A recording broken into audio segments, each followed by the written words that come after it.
his head in.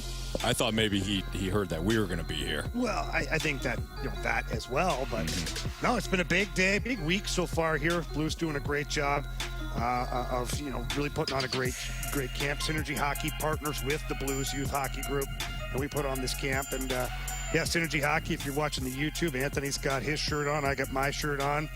Michael Chandler just walked by as well. Michael Chandler's fighting Conor McGregor coming up here in the UFC. There's a lot of stuff going down here at Centene. We had Braden Shen here today. We had Ryan O'Reilly, Nashville Predator. People just,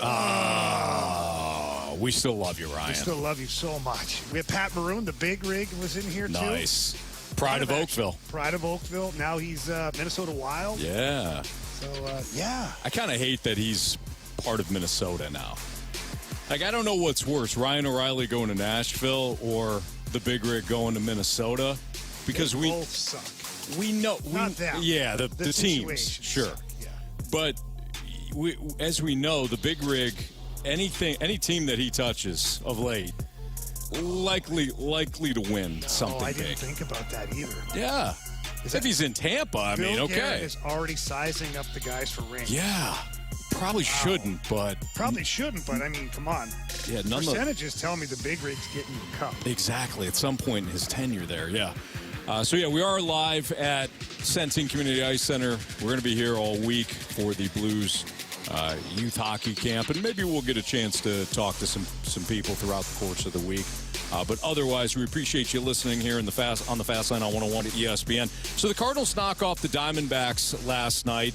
Kind of an exciting win for the Cards in that they unfortunately blew the lead, but they did rally back. Tyler O'Neill with a massive double to extend the lead last night, but it was kind of set up by former Arizona Diamondback Paul Goldschmidt. You got on the board again. Goldie, baby. With Goldie, he hit the first home run. You got Yukon Cornelius coming through last night for not only Jamie, but for the Cardinals. So Goldie goes deep, and you also had a game-tying hit for Goldie, comes around on the O'Neill double. But really the story of the night, outside of the way that the Cardinals came back and won, was Adam Wainwright. He pitched fine. He pitched certainly good enough to get himself a win. He wasn't efficient early on. We knew he was only going to see about 65 pitches. Ollie extended him, trying to, in my opinion, get the win. Tried to get to 199. All they had to do, Anthony, just close it out. That's easy, right? Stake to a 3-run lead, or he exits the game, I should say, with a 3-run lead. The worst lead in baseball. The worst lead in baseball, and the bullpen unfortunately fractures. So that was really the story. Waino not getting 199 last night. This is where I asked BT a long time ago. I think, you were there. I asked him, I said, does the pitcher ever just go over and punch the guy in the bullpen in the mouth, like the reliever after? Like, a 3-run lead, and this is what you do to me? You blow it? I know they're not trying to blow it, obviously. Right. But I was sitting there, and we were watching it last night, too. I was like, man, Waino's set up. He's set up for 199 here, and it's never looked better for him. Is your volume on your computer? I don't know. I think it is. It's possible. Just turn that. There you go. Okay. Is that better for you? I heard some bleed. Going on there. Yeah. No, we're all good now, though. All right. So the other story, of course, you got Paul Goldschmidt, like I said, in his return to Arizona. He goes 2 for 5, home run, 3 RBI. Nolan Arenado touched some seats as well. 1 for 5, but the one was a big fly. He's now up to 290, 338, 527. That's his slash line on the year, 22 home runs, 77 RBI. And then, like I noted before, Tyler O'Neill comes through with a double. And we're going to get into Tyler O'Neill. Because keep that guy, extend him. Katie Wu had a very interesting, not only the tweet, but the follow-up as to why maybe the Cardinals are inclined to keep Tyler O'Neill at the deadline. But, again, we're going to get into that a little bit later on. But Goldie just continues to deliver. I know it's a hot topic right now. If he doesn't waive his no trade, first of all, I don't think the Cardinals are interested. You're trading him again? If he doesn't want to waive his no trade clause, he's going to be with the Cards. But Jamie, now is the time. Yeah, now's the time, right? You know what? Package deal. He's Anthony. had a really good year. I'm on board. I'm on board. Package deal. 1 year left on his contract. We'll put Goldie and Arenado out there on the block. No, not Arenado. They're so hot right now. No. I mean, who wouldn't trade for them? You know? I'm not trading Arenado. But why not? He's younger. Oh, you're an ageist now. You don't have a third baseman ready to go. Well, you got Jordan Walker. You were putting him there yesterday. I was putting Jordan Walker at first yesterday. You weren't. You got Nolan Gorman. You drafted him as a third baseman. We do have Taylor Motter, who came through with the single again. Mott sauce. Yeah. I'm calling him Mott sauce instead of hot sauce. Yeah. Okay, I like that. Either way. What other takeaways did you have from last night's game? Well, the offense is there. Like, if you're the Cardinals and you're looking at the deadline this year, you're starting from a pretty good place offensively to where you can touch seats. You got a couple of guys in Goldie and Arenado specifically. Gorman wasn't playing last night, but he can touch seats. Walker can get a hold of him. You got a lot of guys who got that pop, but it goes back to the pitching again. Like, you get a really solid start from Waino last night. In fact, more than I thought he could offer. Mm-hmm. And based upon what he's done so far this season and the end of last season, I really didn't know what to expect. He goes out there and he shoves. Not ace stuff, but he gave you exactly what he needed to give. Compared to what he was doing before. 100%. And then the bullpen falls apart. Like, that's the story of the season. Yeah. And if it's not the bullpen, it's the rotation. It's like a flippity-flop going back and forth to where it just never seems to align. Well, not enough. Consistently, it doesn't align to where the starting pitcher and the bullpen are lights out for that game. There's always some kind of drama that doesn't need to be there. Right. Like last night, you didn't need to be that way. You're up by 3, Waino leaves the game, then you find yourself down by 1. Yeah. What the hell are we doing here? It's crazy. Shouldn't happen that way. Can we take Adam Wainwright? Let's just remove him from the situation for a second. You're right in terms of this has been the season. When you talk about the bullpen, the bullpen blew it. Well, your starter, again, let's just remove Adam Wainwright because it's a unique situation with Waino. He hasn't pitched since July 4th. We know that the end is already here. You just need him to go out there, pitch well enough, get through 5 or 6, supply the offense. Bullpen saves it for it, and he gets 2 wins. He gets to 200, right? Like, that's what the game plan is, and you hope that you properly send off Waino. But if you just take Adam Wainwright out of it and just say starting pitcher, well, your starting pitching has got through 5 last night. 5. That's the new complete game. It's new. I realize it's the new complete game, but 5 innings, 6 innings. You've come up short with your starting pitching. So we can talk about starting pitching ERA and how good some of these guys have been at times. I was listening to the opening drive, though, this morning. Kerry Davis was talking about this. The Cardinals don't have a complete game this season from a starter. And that the norm in baseball is not the complete game. I would like to know who's leading the league in complete games. The Rangers with 3. That's what I'm saying. But the Cardinals aren't even getting consistently into the 7th inning. The starting staff has not been good enough from an inning standpoint, and I don't think it's we can't just keep blaming analytics for everything. Well, they don't want to face the lineup third time through.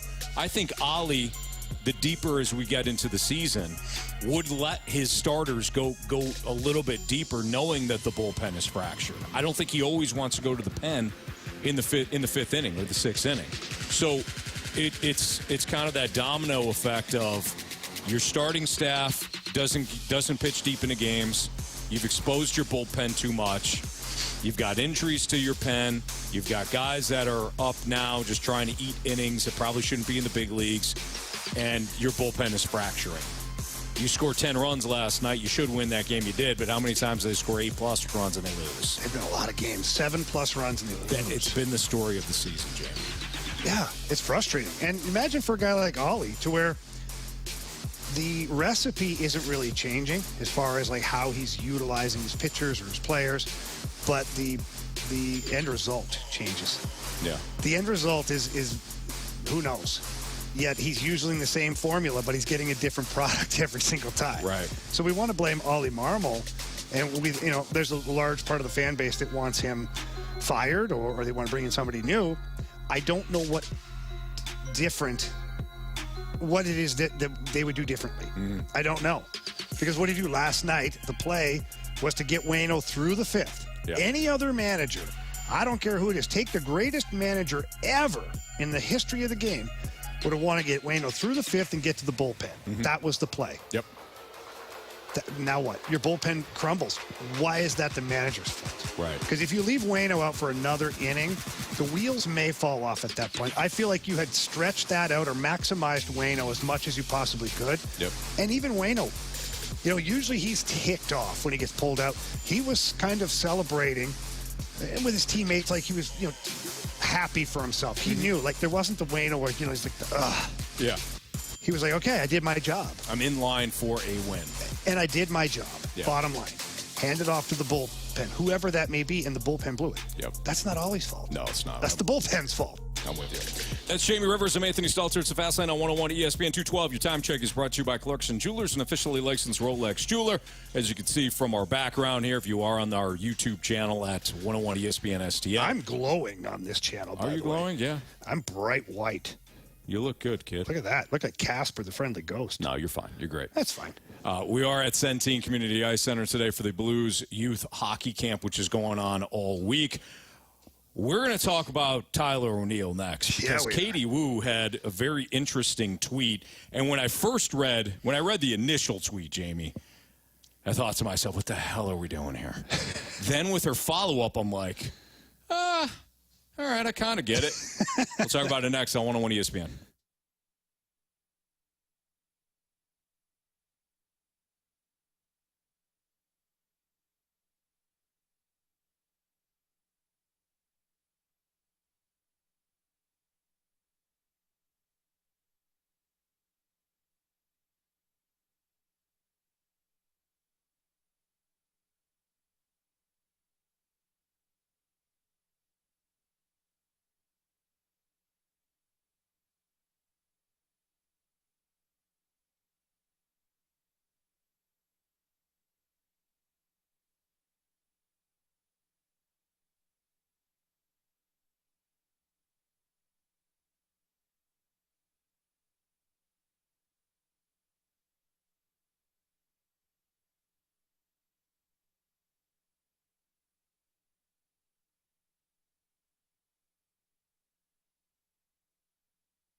Signaled at every base, the pitch.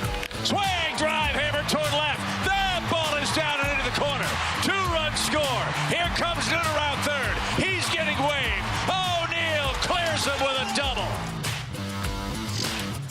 That was Chip Carey on the call yesterday or last night in Arizona as the Cardinals knock off the Diamondbacks in the first game of the series. With Jamie Rivers and Anthony Stalter, it's Fastline on 101 ESPN. Huge double last night for Tyler O'Neill. He extended the lead for the Cardinals in the ninth inning and gave them a cushion.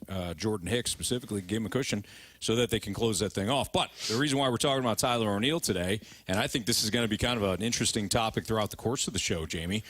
Katie Wu tweeted out the Cardinals have a decision to make regarding Tyler O'Neill and how he fits into their long-term plans. Not shocking.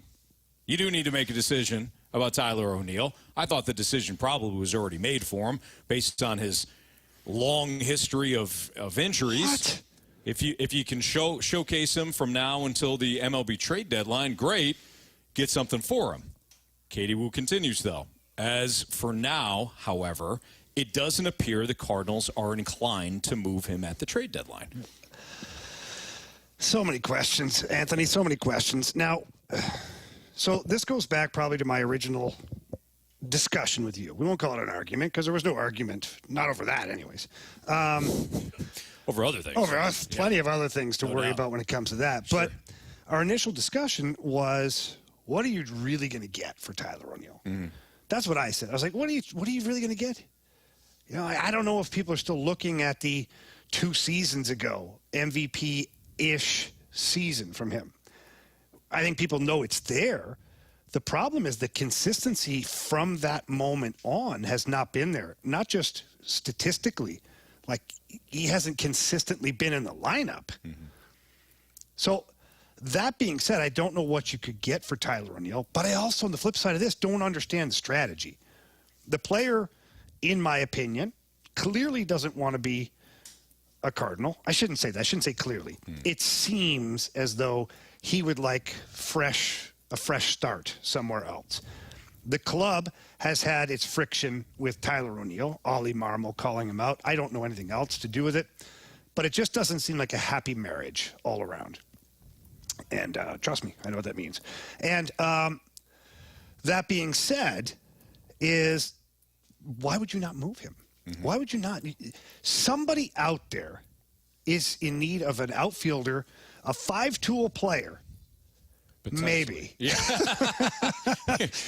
Right? On paper, he's a 5-tool player. But if you get that guy, if you get that 5-tool player for a playoff run, this is what kind of scares me, is Tyler O'Neill has the skill set to become Randy Arozarena come friggin' October. He really does. If he's smashing the ball, playing defense, running, all the things that he can possibly do, that could turn around and bite you. But at the same time, that's your selling point. Right. Your selling point is, listen, man, it's just he needs a fresh start. We need to move on from the player. He has the capabilities of turning into a really good player for you.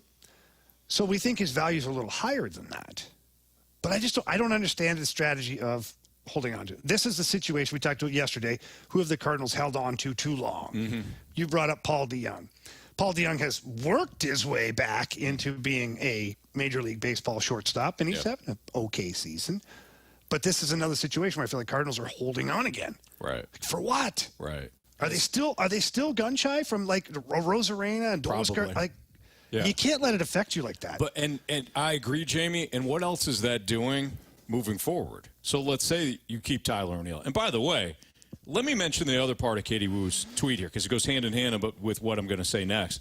She said, "Why you ask?" So this is a subsequent tweet following the comment about, as for now, it doesn't appear the Cardinals are inclined to move him at the deadline. Katie says, "Why you ask? O'Neill's lengthy injury history has significantly lowered the value of his hypothetical trade return." Goes to what you just said about what are you going to get for him. And John Mozeliak, who is looking to field a competitive team for 2024, isn't selling off talent just for the sake of doing so. It makes sense. It makes sense.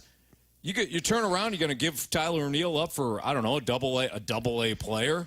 that you don't think has much of a future, and then Tyler O'Neill goes to help the LA Dodgers win a World Series. Wherever he goes, he has the potential of being a difference maker. Sure, and then you're holding the bag with just, I just hope this AA guy works out for in 5 years.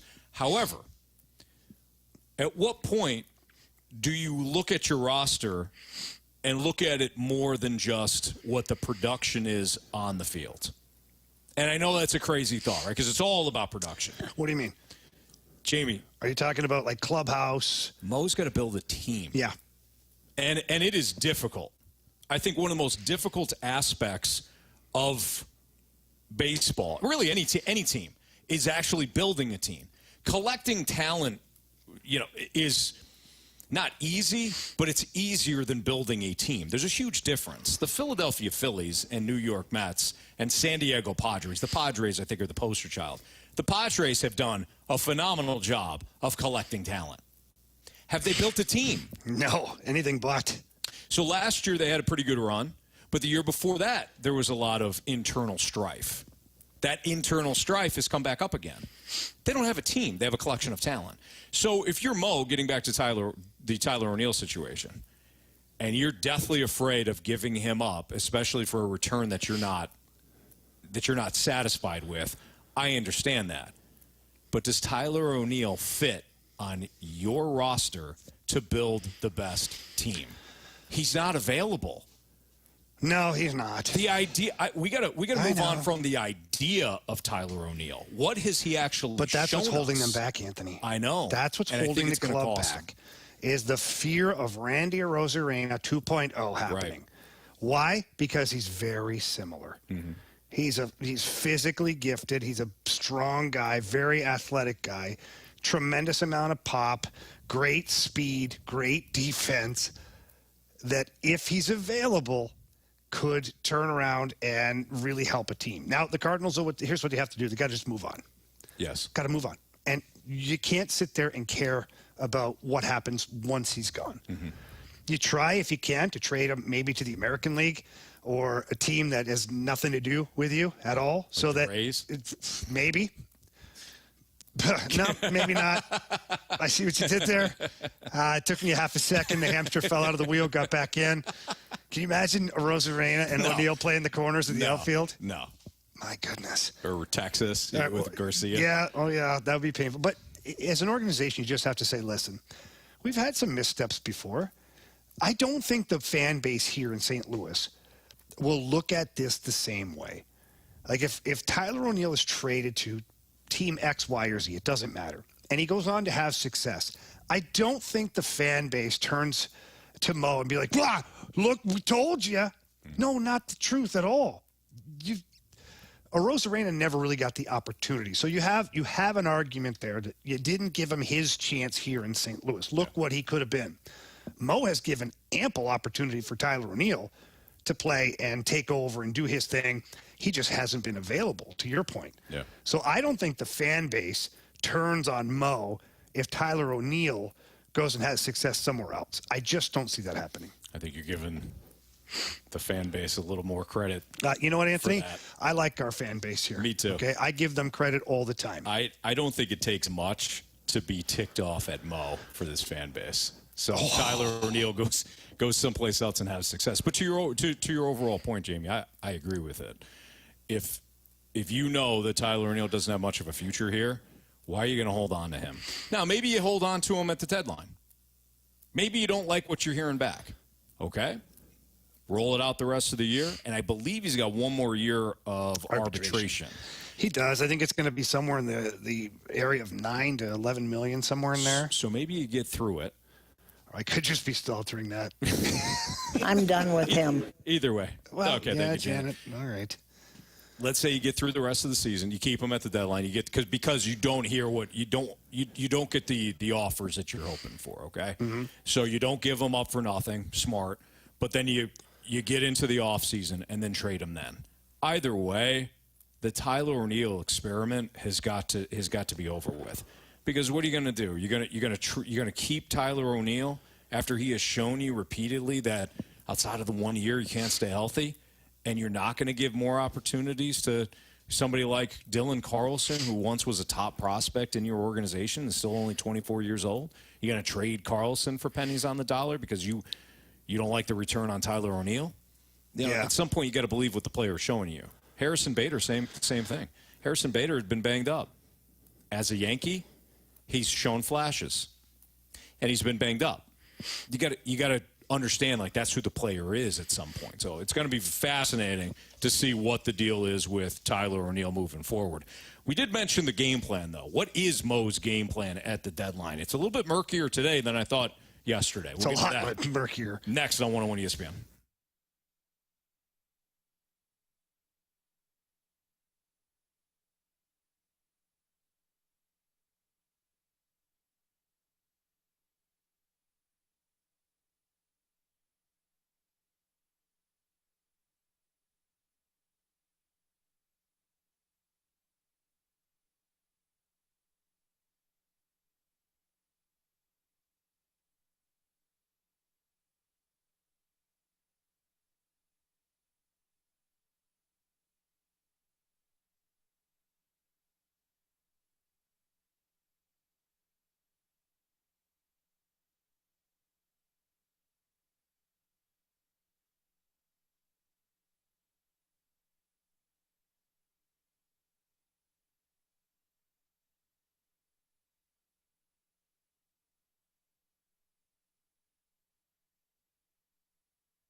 ESPN Sports Center.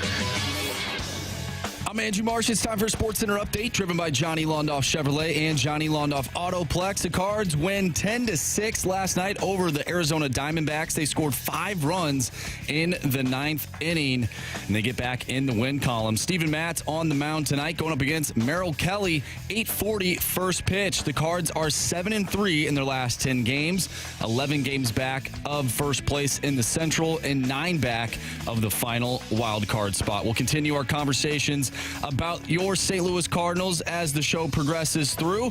One last thing, Jaylen Brown and the Boston Celtics agreed to a record 5-year, $304 million Supermax extension, which is the richest deal in NBA history. Let us know what you think about that. You can text us to the Air Comfort Service text line, 314-399-9646. And definitely let us know what you think about your St. Louis Cardinals as we'll talk about Tyler O'Neill and what John Mozeliak has in store for this team moving forward. I'm Andrew Marsh, and the Sports Center update is driven by Johnny Londoff. Find new roads and shop 24/7 at londoff.com and londoffautoplex.com. Are you kidding me?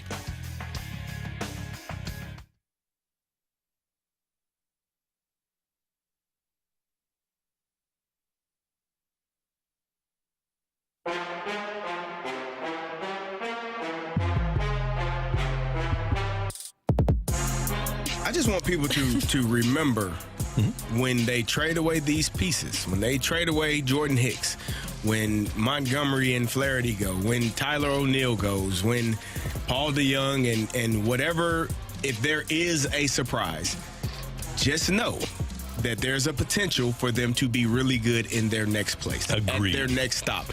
Just remember that you did not think that they were doing well enough here at times, and you wanted them to be moved to St. Louis. Do not get frustrated. Why can't we develop anyone? Why can't we get it together? It's sometimes a new place gives people new energy. That's Kerry Davis on the opening drive here on 101 ESPN. Kerry's right. He's absolutely right. You can't get ticked off if you, of course, are of the mindset that, Jamie, I feel like you and I fall into, which is that the Cardinals need to sell. They need to use this has been a bad year. Don't make it two bad years. Take the assets that you have, trade them, and then look to compete again in 2024. But you can't do anything with his pitching staff. It's not just the starting staff. It's the bullpen as well. The bullpen, I think to a large degree, has been fractured because of the starting staff, but you can't blame it all on the starting staff because the starting staff in pockets this season has been pretty good.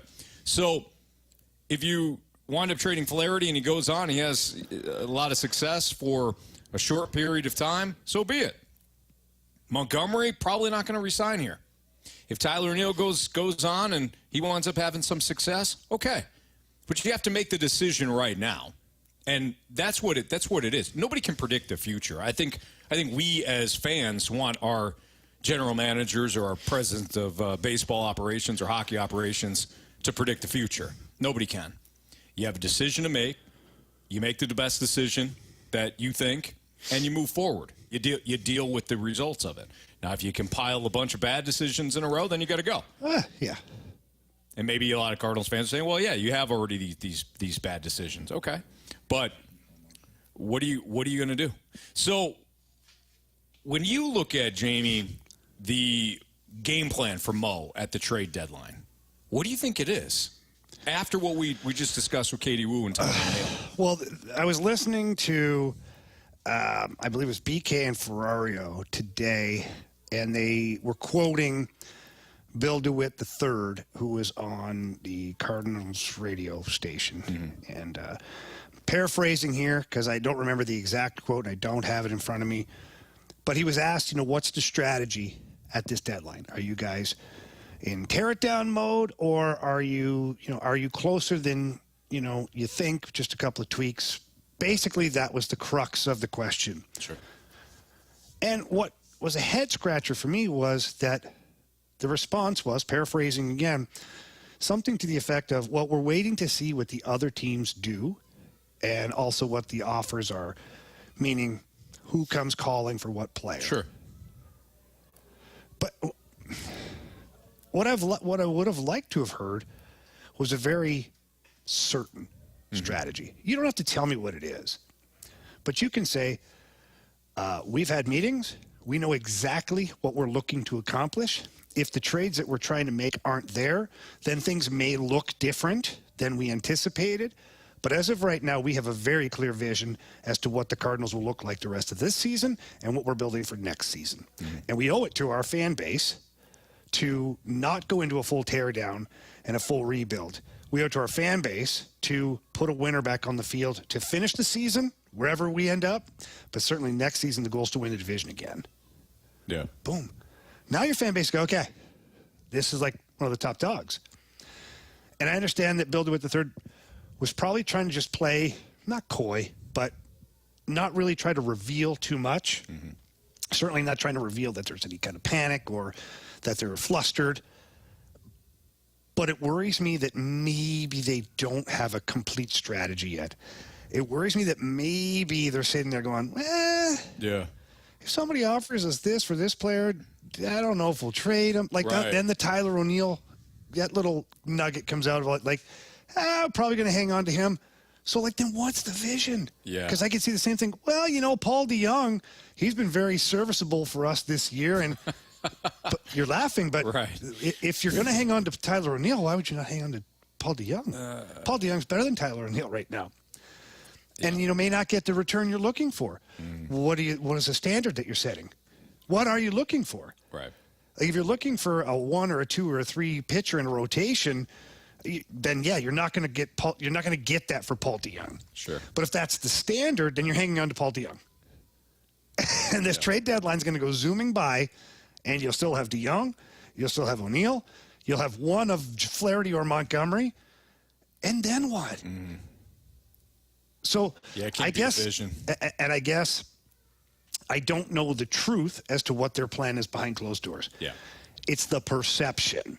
Right. I want the perception of that my POBO, my ownership group, my manager, they all know exactly what we're trying to accomplish. I don't have to tell you squat, but I can tell you this. We are all in lockstep. I just want to feel like, yeah, they got this. Yeah. That didn't make me feel like, yeah, they got this. Yeah, you're right. I mean, a lot is being left up to the imagination because, of course, you're running a big league club. You're not gonna come on these airwaves or any other airwaves and say, "Well, this is our exact plan. We're gonna trade Tyler O'Neill here and whoever there," because you have to let the market really develop and then because what's going to happen is. One pitcher's going to go, then the next pitcher's going to go, and then you get those greedy teams or those desperate teams, not greedy, but desperate teams start to show up like I've been talking about. So you don't know really what's going to happen. What I hope is happening, and I imagine it is, Jamie, is, okay, here are the teams that might trade for Tyler O'Neill, since we're talking about him. The Yankees might trade for him. The Dodgers might trade for him. These are the teams that are interested in outfielders. Okay, here's the farm system. Here's the cutoff for us. If the Dodgers call us for Tyler O'Neill, here's the prospects we're entertaining. If we don't hear that, we can counter. If they don't counter with anybody on that list, we're moving forward. Yeah.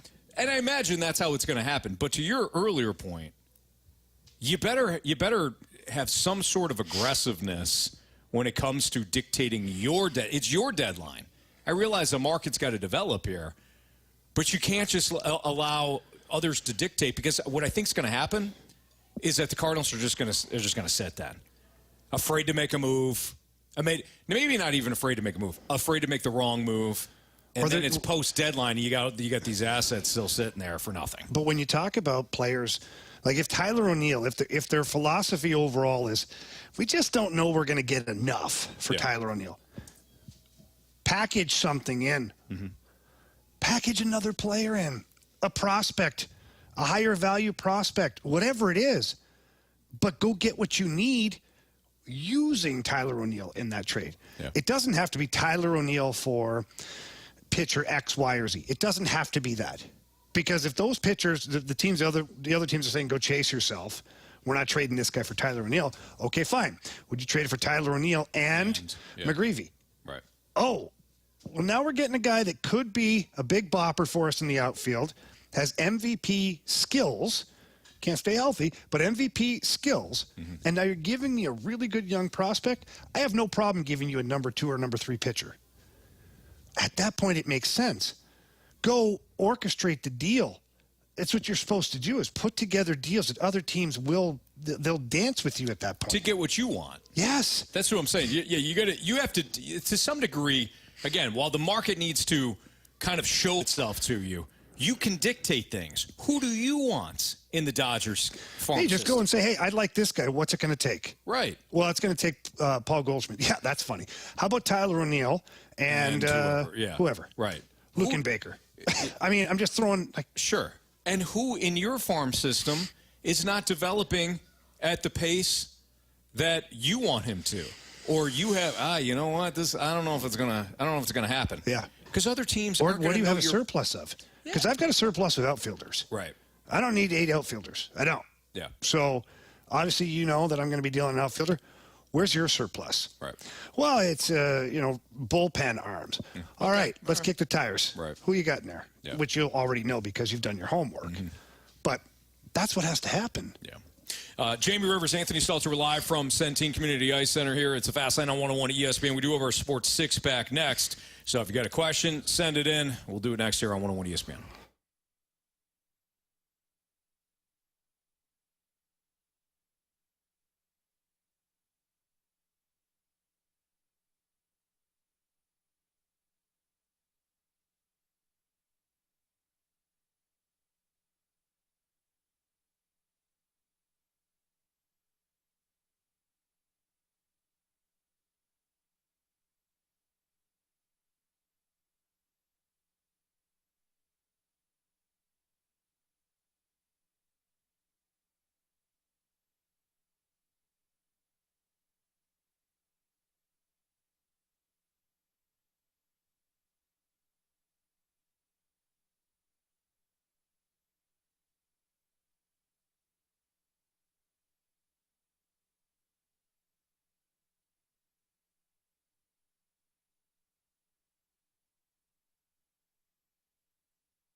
It's time for the Fast Lane to answer your sports questions. I want to ask you a bunch of questions, and I want to have them answered immediately. Asking me all these weird questions. Answer the question. Answer the question. Answer me! The Sports Six-Pack is refreshed by Maggie O'Brien's, your go-to Irish pub in St. Louis for over 42 years.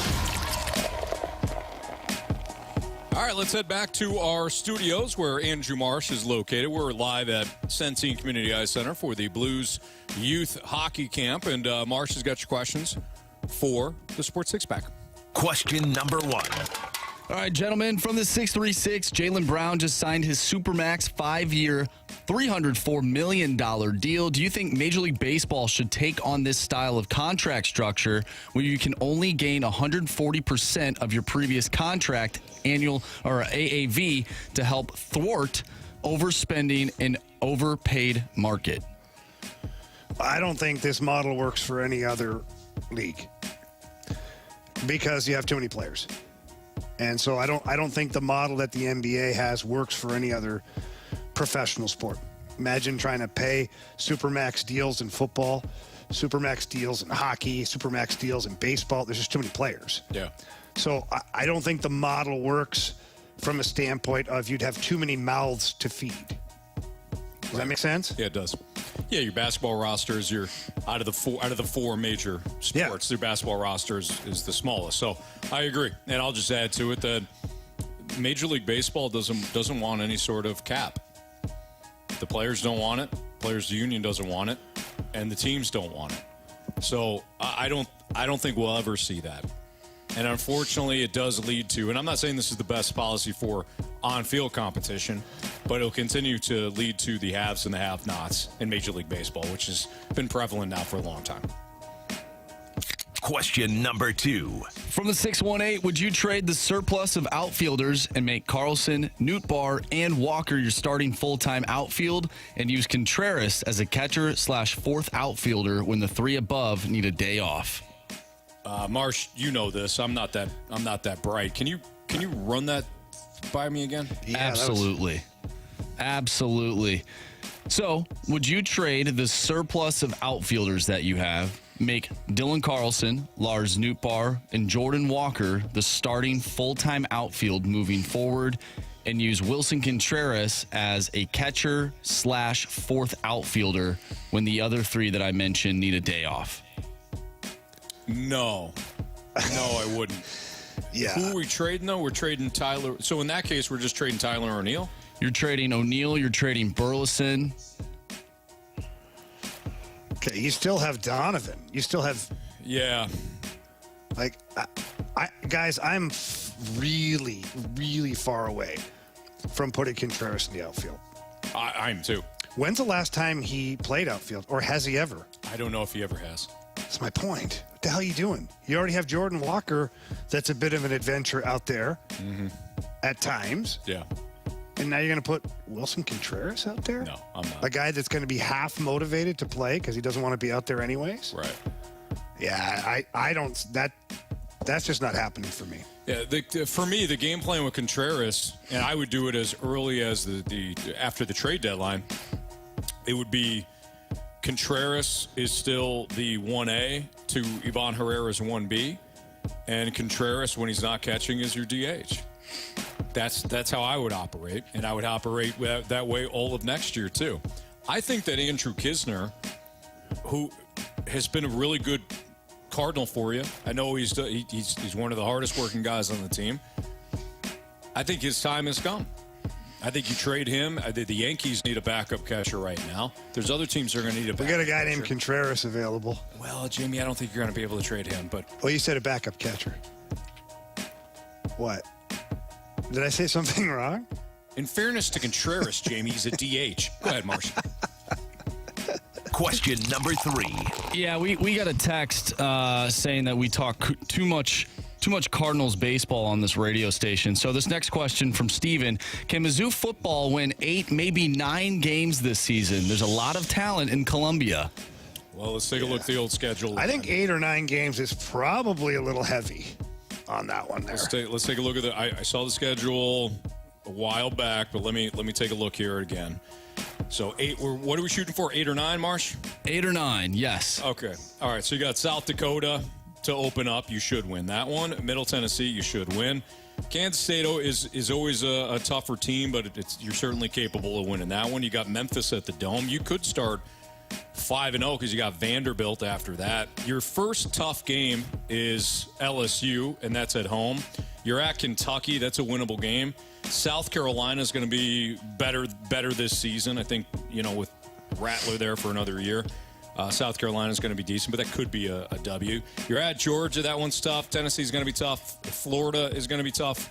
And then Arkansas. So let's just say South Dakota 1, Middle Tennessee 2, Kansas State 3, Memphis 4, Vanderbilt 5, Kentucky 6, Arkansas 7. No, I don't think so. I don't think you win 8 games. Because you're going to have to, so therefore you're going to have to win either Florida, Tennessee, Georgia, to Tennessee. LSU. I think that's going to be tough. For me, before Jamie, I can hop on any sort of Mizzou bandwagon. Well, look, I like the talent on defense. I like the skill position players that they have. Have they figured out their quarterback spot? And did you iron out any of your offensive line issues from a year ago? Yeah. Because if you cannot answer those two, the last 2 questions that I posed, you can't talk to me about beating LSU, even though it's at home, going into Athens. I know you gave Georgia a hell of a run last year. I get that. Georgia is gonna look at you differently this year. Tennessee and Florida. I can't get into beating some of these big dogs in the SEC if you can't have your offensive line fixed, and then, of course, your quarterback really entrenched, and you getting good play out of your QB. Yeah, and I honestly feel like the punter has to take a few steps forward here this year. The development wasn't there last year, and I feel like that the hang time just wasn't there, not giving his coverage team enough time to get downfield. They're going to have to really clean that up. Special teams, Jamie. Yeah. Offense, defense, and special teams. Mm-hmm.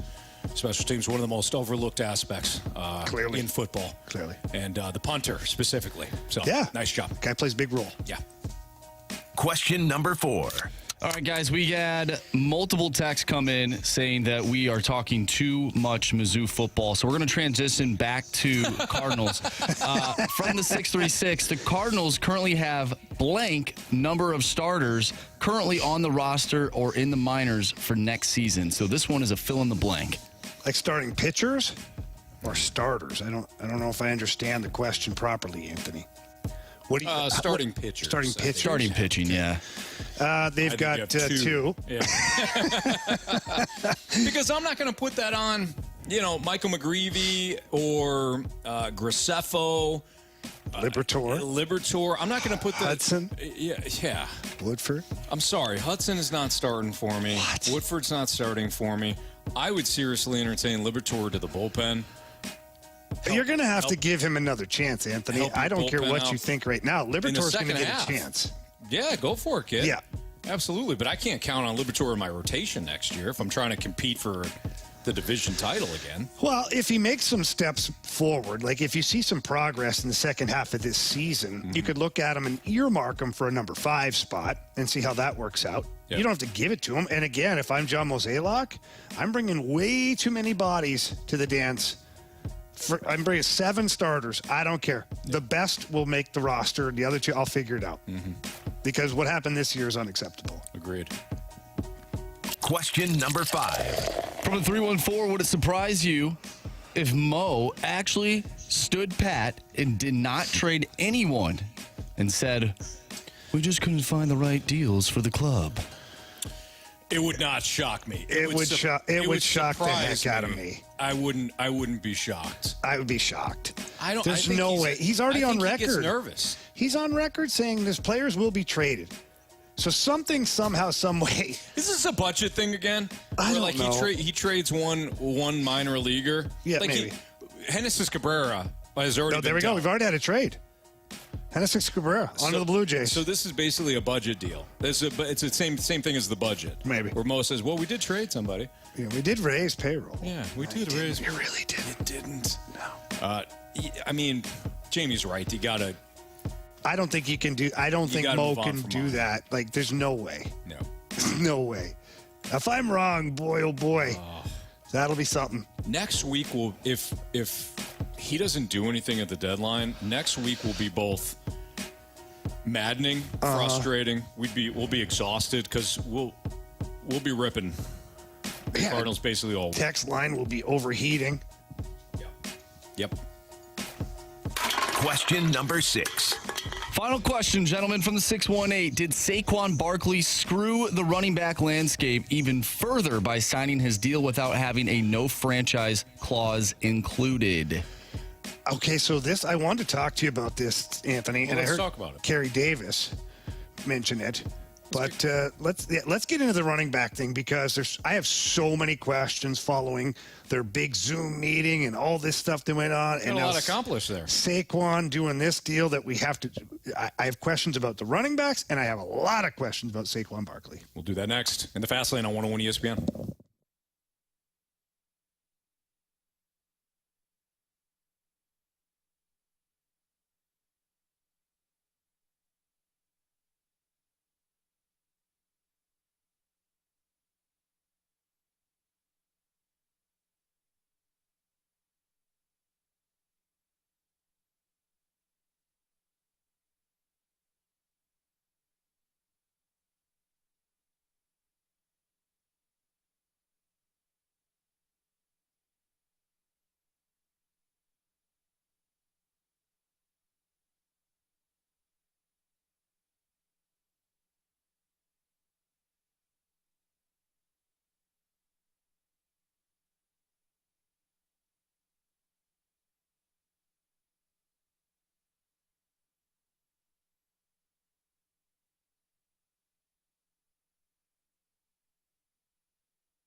Welcome back to the Fast Lane here on 101 ESPN. Anthony Stalter, Jamie Rivers. The guys are getting back to their microphones right now. But we had a question in the Sports Six Pack talking about Saquon Barkley and the whole situation with him and the running backs.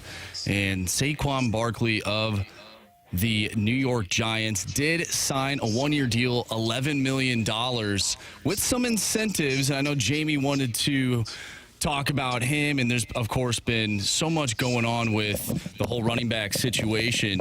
But Jamie and Stalter, you guys who are at the Centene Community Ice Center right now, you guys had big questions about Saquon Barkley and the deal that was signed today. I found it really interesting.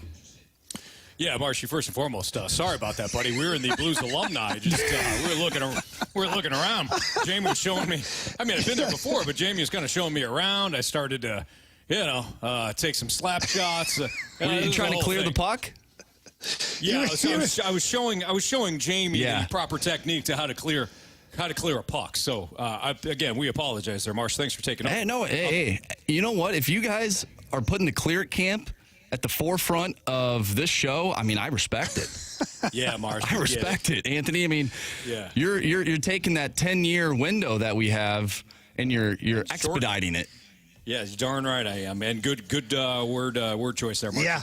All right. Well done. So, Jamie, you said that you had a bunch of questions coming off the Saquon Barkley news today. So he signs a one-year deal with the Giants. So instead of signing the franchise tag, he just inks a one-year deal. And I believe, Marsh, if you have the thing pulled up in front of you, let me know. But I believe there's an option for a second year. Is that how that was done? Give me 1 second. All right. Jamie, you had questions. Yeah, I have lots of questions, Anthony. Why? First of all, what the hell did they think they're going to accomplish with their Zoom call? Hey, guys, all in favor of being upset, say aye. Yeah, right. Aye. Okay, we're all on the same page. Meeting adjourned. Does anybody have a solution? Okay. Guys, I'm glad we had this talk. Right. Like, now, they may have had the NFLPA on there, and I'm being snarky here, to say the least. But I guess I'm snarky about the meeting because the very next day, Saquon Barkley comes out and signs a good deal. Yeah. 10.1 guaranteed money, another $1 million for a signing bonus, another $1 million in incentive. No, I'm testing my memory, Anthony. Okay. I'm staying high here right now. Another $1 million in incentives. But here's the one. Go ahead. You want to tell the go ahead. It's a one-year deal. Marshy was just foaming at the mouth. Worth up to $11 million. Barkley gives himself a chance to beat the franchise tag. He gets a $2 million signing bonus. So that's all it is. So how does he get a chance to beat the franchise tag? Because that's going to lead me into my next question. I mean, he signs. I think the franchise tag was $10.5 million. Yeah. So what do you mean by beat it? Well, that's like what that's get what more money than the franchise tag. Yes. That's okay. So here's where I go now, Anthony. Okay. I want you to pay attention. Okay? Yes, sir. Because sometimes you don't. It's a little embarrassing times, but. For me, more than you, because I'm like, I'm really not that exciting. No, you are. You are. It's me. Saquon Barkley signs this deal. Yeah. His agent and him, they don't knock it out of the park, but they end up producing a higher dollar amount, possibly, than the franchise tag that he was supposed to sign. Mm-hmm. The problem is, he's going to be right back in the same friggin' boat next year because he didn't negotiate in this deal that they would not be able to franchise him next year. Mm. So the Giants won big on this. They didn't have to pay him. They end up paying him basically the franchise tag, which is what they were wanting anyways. Right. And now they can just go right back and franchise him. Why the hell did he hold out then? Yeah. Like he hasn't missed a paycheck yet. Right. I get it. Right. But the agent, this was a big misstep. I would say if he reaches certain incentives that are on here, you cannot franchise him next year. We're going to put that in writing, that there's a measuring stick here that if he hits certain plateaus, you can't franchise him. So now we're back to the table next year for a real contract. Or I had free agency. Yeah. Whatever, for a real contract. Yeah. But he didn't do that. So the meeting... Now, when I go back to the meeting, I'm like, what the hell did they talk about? That goes back to what you and I were talking about yesterday. That's why I laughed when I saw the headline. I get it. They're gonna meet. They're gonna discuss things. Maybe this is part of the plan. Maybe we'll see Josh Jacobs do something similar. But Jamie, to your point, first of all, this is why the NFLPA exists, so that they can collectively bargain things when at appropriate times, so that they can fight. Jamie, this is why you had a union when you were playing hockey. I mean, these are the people that are put in place for your best interest. But, Jamie, I think moving forward here, I think what the Saquon Barkley deal tells us is that at least one of the running backs said, you know what? Okay, guaranteed me $11 million. I'll come back. We'll see what happens. If I get hurt, I still get my money. If I have a big season, you can franchise tag me again next year. All right, but it's going to be more money because it's the second time you're franchise tagging me. And we'll go year to year. I think if running backs take a step back and say, all right, let me go year to year. I know it's a brutal position in a brutal game. I get that. You want a 4 or 5 year deal. However, you want to be Dalvin Cook? You want to be Ezekiel Elliott? You want to be Le'Veon Bell? I'll be Ezekiel Elliott. He got paid. He did. He got paid. How about this?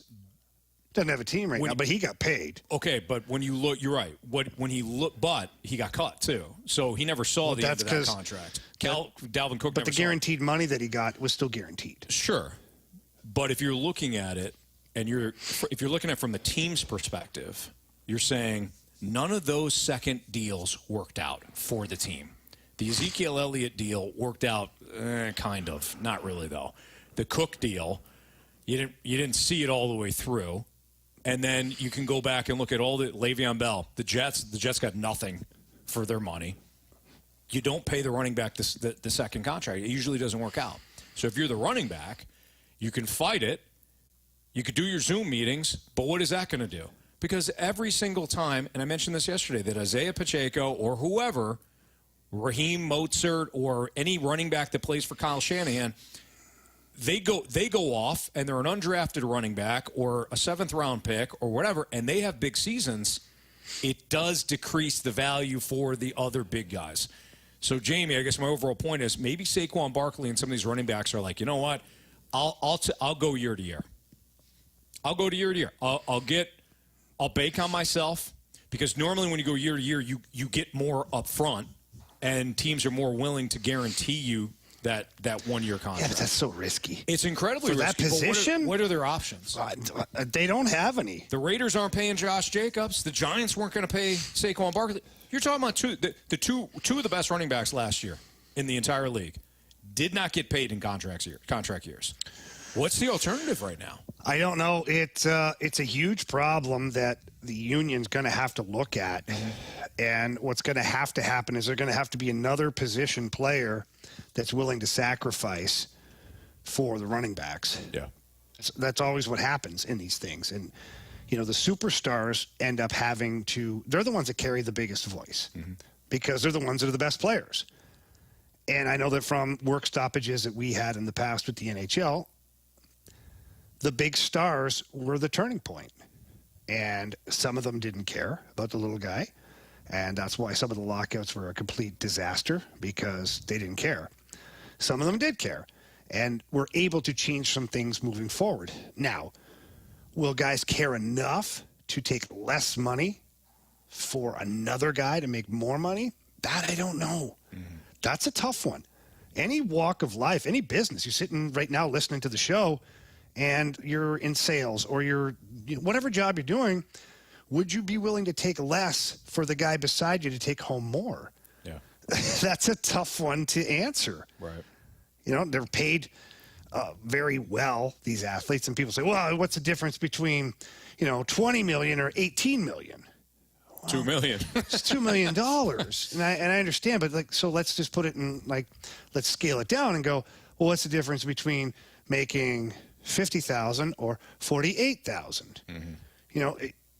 It's the same kind of thing. It's a couple grand. So I don't know. I don't see this being rectified in any way possible because the owners don't have to fix it. Right. Because of what you say all the time, and you're 100% right, that the running back position is a dime a dozen. Find a guy who can run for a year or two. Find another guy who can run for a year or two. Yeah. There's no solution to this for the player right now. Right. The owners hold all the cards, and they don't have to change anything. They're not doing anything illegal or wrong. They're not doing the player wrong.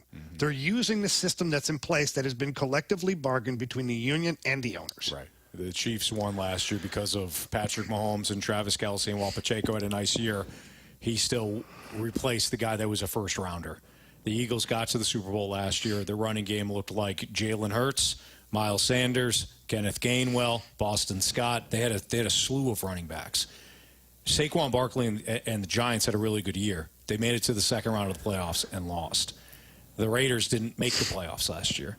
The Titans, with Derrick Henry, arguably the best running back in the league, didn't make the playoffs last year. I know they made it in previous years, but when was the last time the top running back, the guy that you have to have for your offense, when did that team win a Super Bowl? I think that's part of the issue here. So I got another question, Anthony. I know we got to go to break, but just really quick, you should have the answer for me. We're getting a few texts here on the Air Comfort Service text line suggesting that because he didn't sign the franchise tag this year, he's actually owes the team 2 years now, franchise. Because he didn't sign Because he did not sign the franchise tag, so it's just a carryover. So it'd be carryover to next year. Then he'd still have another franchise tag following that because he didn't eat one up. I don't know about that. I don't know how true that is. The 1 year deal is an odd end to a contract stalemate that didn't have blah blah blah. I'll have to look into that. So we can I'll dig just admit, into I that, don't know. but some questions on the text line regarding that. And if that's the case, then his agent is a real idiot. Yeah, that'd be rough, man. That I don't understand because you would want to eat up that franchise tag. Especially if you've got a $500,000 or $800,000 difference in this deal. Mm-hmm. No, Saquon. Eat up the franchise year, and we'll figure it out later on. Yeah. All right. It's Fastlane on 101 ESPN. We wanted to throw this out. Speaking of the tax line, or if you want to participate with our mic drop feature on 101 ESPN, the mobile app, what would leave you disappointed when it comes to the MLB trade deadline? We'll talk about that next on 101 ESPN.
If you're looking for a brand new vehicle or maybe a certified pre-owned car, you want to make sure that you head to Auto Center's Nissan Herculaneum. I have bought our last couple of cars from Auto Center's Nissan Herculaneum because, well, there's several reasons. One, they've got the best deals anywhere in the greater St. Louis area or the greater Illinois area. I think that when it comes to Auto Center's Nissan Herculaneum, they do such a great job, too, of giving you a selection, a wide selection. It's all at one spot, too. You don't have to drive around looking at other dealerships. It's all in one location. At Auto Center's Nissan Herculaneum, they have 700 vehicles, over 700 vehicles, on the lot, ready for you to choose from. Whether you're looking at brand new Nissans or you're looking at certified pre-owned vehicles, they've got them there. I love the financing options that they have, too. It's no cookie-cutter approach with Auto Center's Nissan Herculaneum. If you're looking for a vehicle, it might be different from the financing aspect that I could get. But when it comes to Auto Center's Nissan Herculaneum, they do have financing options for everyone. If you have good credit or bad credit, doesn't matter. They will find the best financing options for you under your budget. 30-day return promise as well, and they give you the free nationwide lifetime warranty to boot. So head out to Auto Center's Nissan Herculaneum today or this weekend. Tell them Stalter sent you.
Based on what I've seen the current management do in the past, I just expect to be disappointed.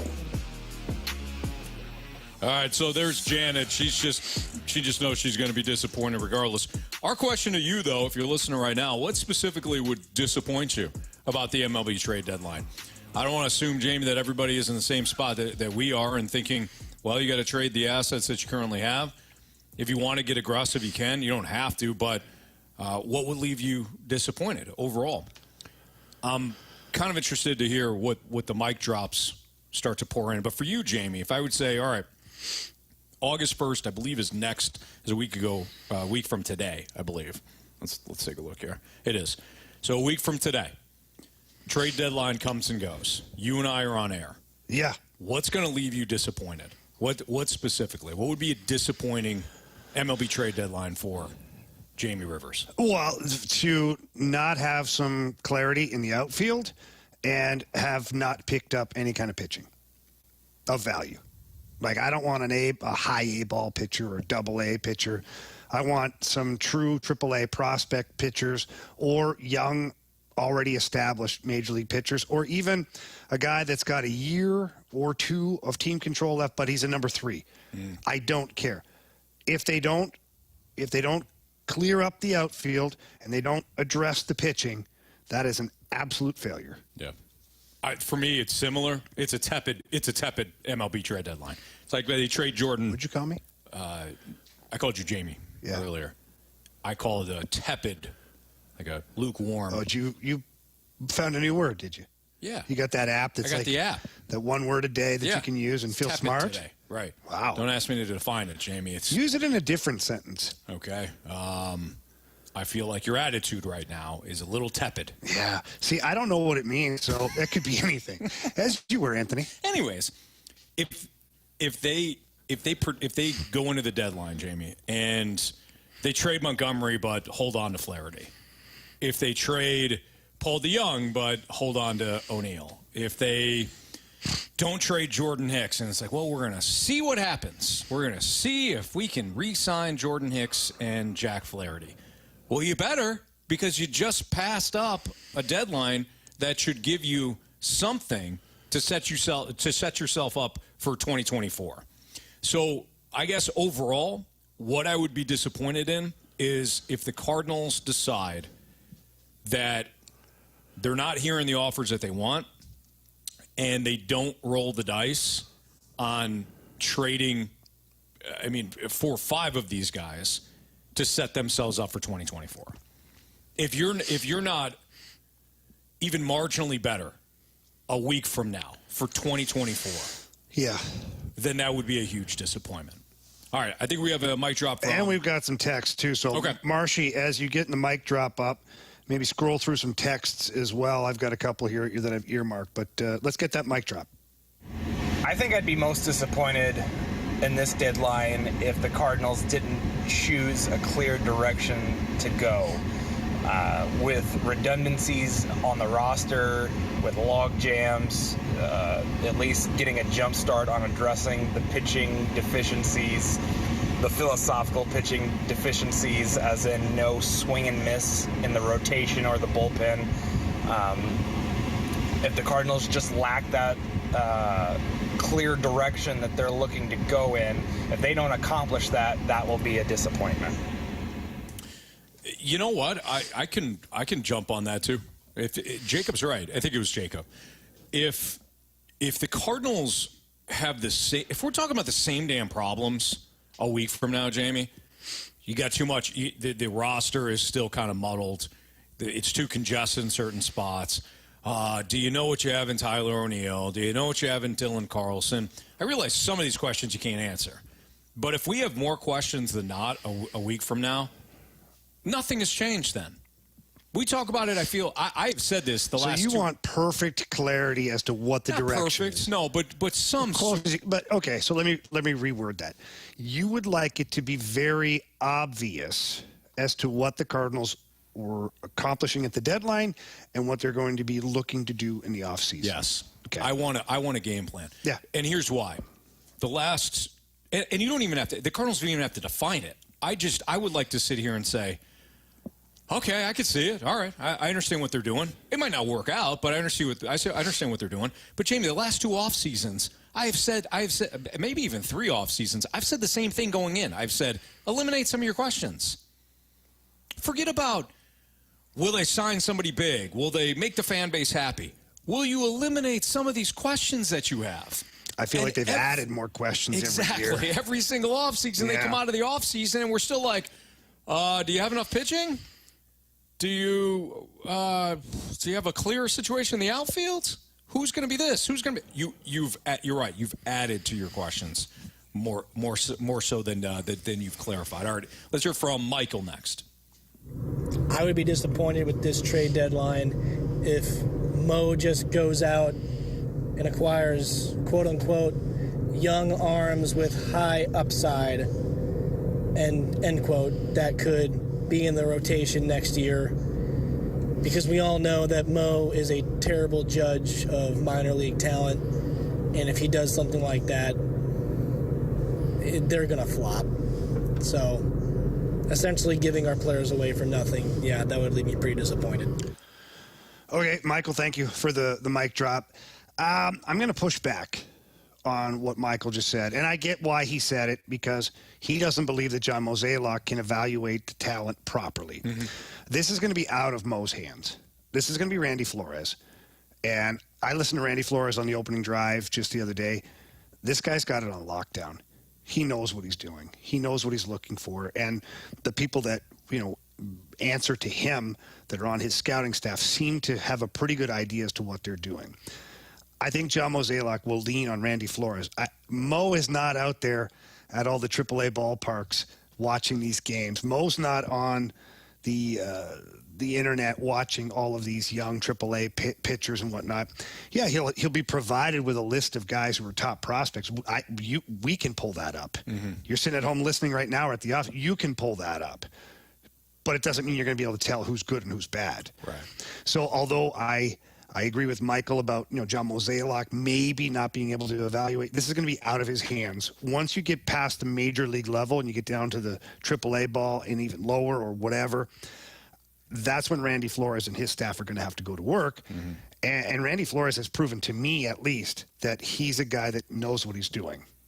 Yeah, with all due respect to Michael, if we are talking next week about the Cardinals bringing in high upside arms, that's what I want. Yeah, I mean, that's what you're looking for. Cost-controlled, young, high upside arms. But maybe Michael is just talking about high upside arms from like the AA level. But I think it's different. I think what we do, Anthony, is we automatically default to Matthew Liberatore. Well, we thought this guy was great. He's supposed to be this unbelievable pitcher, and Randy Rosarena is raking, and Matthew Liberatore can't even make the big league roster.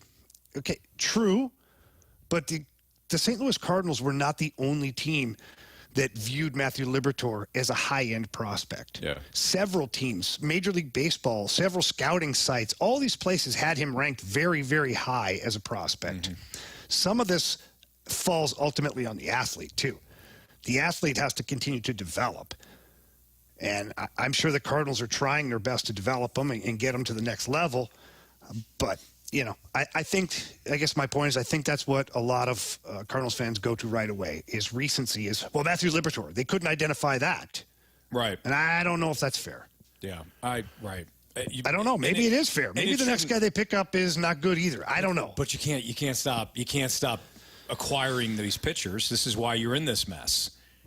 You can't stop. You can't say, well, Liberatore didn't work out, so we're going to get 12 outfielders. Yeah, and most of them are going to be actually infielders. So, that's right. Yeah, you can't do that. All right, I know that we got another mic drop from Scott. We'll play his at some point throughout the day. I love this. I love what is it going to be, what is going to leave you disappointed, Jamie, when it comes to the MLB trade deadline. So we'll continue to take your mic drops throughout the course of the show. But next, we're going to play Are You Sold here on 101 ESPN.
If you're currently in the market for replacement windows, please give my friends at Window World a call. They are the preferred window of your St. Louis Blues. One thing you can't forget is they're ranked number 1 in number of windows sold in the country by Qualified Remodeler magazine, and their product is so good. It's a double-strength glass that is not commonly found in replacement windows. And I was in the back of the warehouse, and they had me stand on a window and just bounce on it gently, and it didn't break. I was amazed at the quality of the window, and what that means, too, is the efficiency of that window. It means that when it's hot outside, it doesn't leak in. When it's cold outside, it doesn't leak in. It's going to help your wallet as well. You're going to keep more money in your wallet, not spending as much on all your HVAC stuff that's going on out there. So please give them a call, and remember that they're offering 18 months same as cash financing with approved credit. And all you got to do is give them a call at 314-993-1800. That's 314-993-1800, or you can look them up at windowworld.com.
ESPN Sports Center.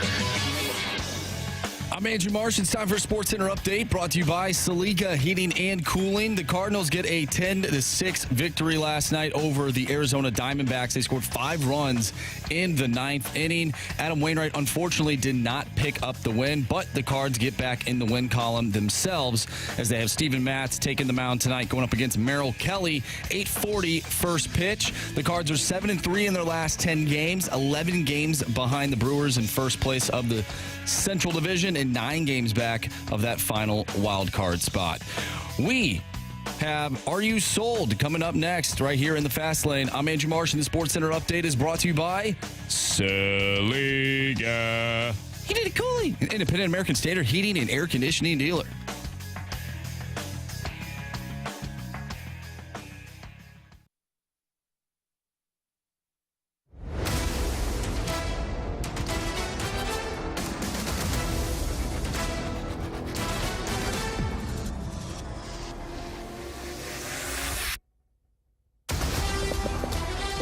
All right, it's a Fast Lane on 101 ESPN. We're live from Sensing Community Ice Center for the Blues Youth Hockey Camp with Jamie Rivers and Anthony Stalter. And let's head back to our studios where Marsh is ready to play Are You Sold? What do you got, Marsh? All right, guys, Are You Sold? And we talked about this a little earlier in the show in our Sports Six-Pack, but are you sold on Jaylen Brown being a $300+ million player? Of course not. No, congratulations to Jaylen Brown, first of all. Right. Okay? It's good money if you can get it, all right? It's a good job. Good for him. $300 million. I just don't know how he's going to make ends meet like that, Anthony. Well, you got the agent to pay. You got the boat insurance. I mean, you got the well, it's not even a boat at that point. I think it's a yacht. Yeah, you got a yacht. But you got to staff that yacht. Yeah, you know, the upkeep. Sure. Got to get somebody underneath to scrape the bottom of the boat. Like, there's a lot of things you have to think about. That $300 million doesn't go as far as it used to. Jamie, he's basically paycheck to paycheck at this point. Jamie, probably, yeah. But no, of course not, Marsh. I don't think it's going to work out at all in terms of whether or not the value is going to meet the production. No. You don't think that's going to meet it? No. Why are you like that? It's Jaylen Brown. He's a good player. I don't think he's somebody that's incredible. He can barely dribble with his left hand. You know what? It's overrated, Marshy. Okay? I feel like you kind of need it. How good can you dribble with your left hand, Marshy? I mean, I'm not making $300 million and playing in the NBA. Yeah. And, there you go. I probably just made that point. But do you ever work on it with your left hand, Marshy? I use my left hand here and there. Do you? It's an odd feeling, isn't it? It is odd. It is odd because I'm right-handed, you know? Yeah. You don't have the same control over the balls when you use your left hand. Yeah. It's easier with the right hand. What'd you say, Stalter? Did you say weight? Didn't you? So you only swing left-handed then? Yeah, so I swing left-handed. Baseball, I shoot left-handed. Golf. Me too. So he's left-handed. So it's normal. I'm the same way, Anthony. But I right-handed. I know. My dominant hand is my right hand. My right hand. Think about that for a second. I don't want to. Anthony's brain, you should. You tell me you do all the time. Anthony's brain's in a pretzel right now. No, I know you say you have often said too that you throw both hands. I do. That makes sense. I do, but that's because I trained that way specifically. Right. There was one summer when I was training with a kickboxer. Dutch Melzer was a light heavyweight champion of the world. And he basically, all I did is throw left hand the entire summer. So that year when I went to training camp, the very first fight I got to, I threw nothing but lefts. And it was a different story because they weren't expecting that. And I was like, ooh, this is fun. Right. Yeah. But then word got out, so you had to throw both. Well, then you can alternate. You can switch it up, Anthony. Sure, yeah. You use either hand at that point there. Yeah. And it's fun for everyone. Would you vary your stances then? Because you got this would be the orthodox stance. Yeah, you would start, and then this would be your southpaw. I would start normal stance, and then just throw like one punch with the right, but it was kind of a bait. So they think you're throwing the right, and you grab with the right and start throwing the left, and so they're not grabbing your left, they're grabbing your right, and they're like, why am I grabbing the right when the left's hitting me? Right. It's a very interesting moment when that happens. Okay. Yeah. The more you know here on 101 ESPN. Absolutely. Jamie, if you're telling me to use my left hand more, I'm going to do it. You should, Marshy. It's good. Mix it up. Challenge yourself for one thing. For sure. Make the left hand feel normal. Don't leave it out. Interesting. Just makes everything better. It sure does. All right, guys. Are you sold on Tyler O'Neill not being traded at the deadline? No. No. I'm not sold on it. I also wonder, and they were really referencing Katie Woo's tweet earlier today, which does make sense. If the Cardinals aren't going to get what they're hoping for out of Tyler O'Neill at the trade deadline, why don't you keep him and see if the trade offers are better in the offseason? You're taking a risk, though, in that regard. But I wonder, too, if it was a smokescreen, Jamie. This is how you use the media, by the way. Yeah. You say, well, you know what? We've fallen in love with Tyler O'Neill all over again. That, handsome stack of pancakes from Canada. He's got that deep, soothing voice. Yeah, he's a 5-tool player. We love this guy. We're not trading him. That's how you use the media. You tell the media that. You think, Anthony? You think it matters for Tyler O'Neill? Yes. Really? I think it matters. Listen, Jamie. All right. I saw at Centene, I saw a team with a shirt that said every rep matters. Okay? And I think that's a life lesson for all of us. It is. Well said, Anthony. So every Tyler O'Neill matters. Okay? Do you think they're smart enough to do a smokescreen? Because the way that they've handled the entire season and how they communicate to the media and the fans has been kind of crappy, in my opinion. How do I answer that? I would say, oh, God, no. No, I don't think they're smart enough to manipulate the media in a good way. What? I think they're, quite frankly, too honest. Mo loves the media. What? I know you can tell when he has to sit down with the media, He's really, really happy about it. All right, guys, it appears that Brock Purdy is cleared and ready to go.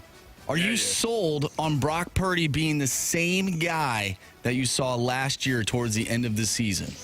No. Of course I am. For what, one half of football? Till he goes to throw that ball and somebody gets their arm up and stuffs him. What are you talking about? If he basically rips the muscle off the tendon again? Yeah, then no, I don't think he's going to be all the that's same going to guy. happen is that somebody just has to cause a resistance in the throwing, and it's going to go again, and then he's going to be done. If he stays healthy, though. Okay, Anthony. If Tyler O'Neill stays healthy, he's an MVP. Okay, Brock Purdy got hurt once. Tyler Yeah, it O'Neill's was a been big hurt injury. 42 times. He basically was told he should have Tommy John, and he said, no, I'm smarter than everybody else in this room. I'm not doing it. I'm rooting for Brock Purdy. So this am I. season. The pride of Iowa Oh, State. shocker. A Bay Area team again. Oh, stop it. Does it ever end for you? Hey, Jamie. At what point do you get sick of being a San Francisco fan? Jamie. San Jose, Giants, 49ers, Alcatraz.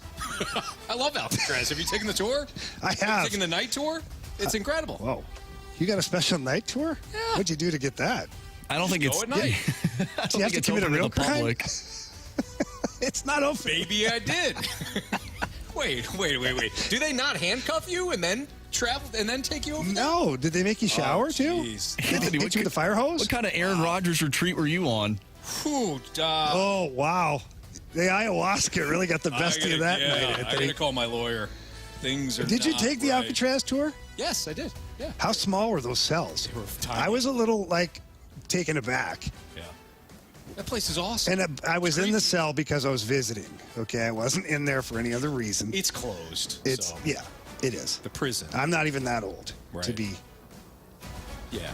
back in that. But it was a little surprising to see how small the cells were. Yeah, definitely. Mm-hmm. I'm just shocked that anybody was able to escape from that place. Well, they did, Anthony. They got shark-infested waters out there on the bay. No wonder you went there.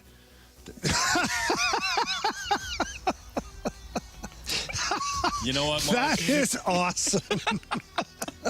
You know what, Marsh? I am a very vindictive person, and at some point in this show, I will get you back. You'll do nothing. And it's going to be terrible, and I want you to feel real bad about it, okay?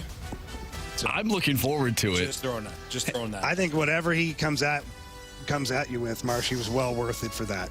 I agree. I couldn't agree more. Actually, that's makeup for yesterday when you didn't apologize to me.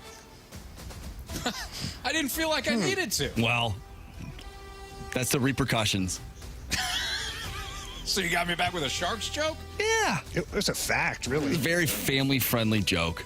All right, we will continue to take your mic drops. What would leave you disappointed at the MLB trade deadline from the Cardinals' perspective? Also, would moving things along quicker with Tink Hence, would that be a good thing or a bad thing? That's next on 101 ESPN.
Well, Jamie, when it comes to our guy Stewie is outstanding for a variety of reasons. I always enjoy having the opportunity to ask him questions. And Stewie, you have an interesting thought here. When it comes to issuing your own pre-approval letter, why would you want to do that?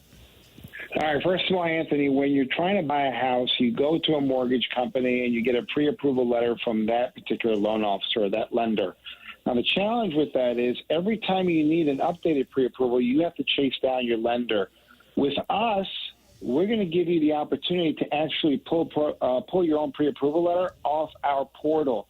Now, this is important because you don't want to submit a pre-approval letter with a contract for more than you're going to offer or less than you're going to offer. More, you're going to tell the seller to push you and try to get more money out of you.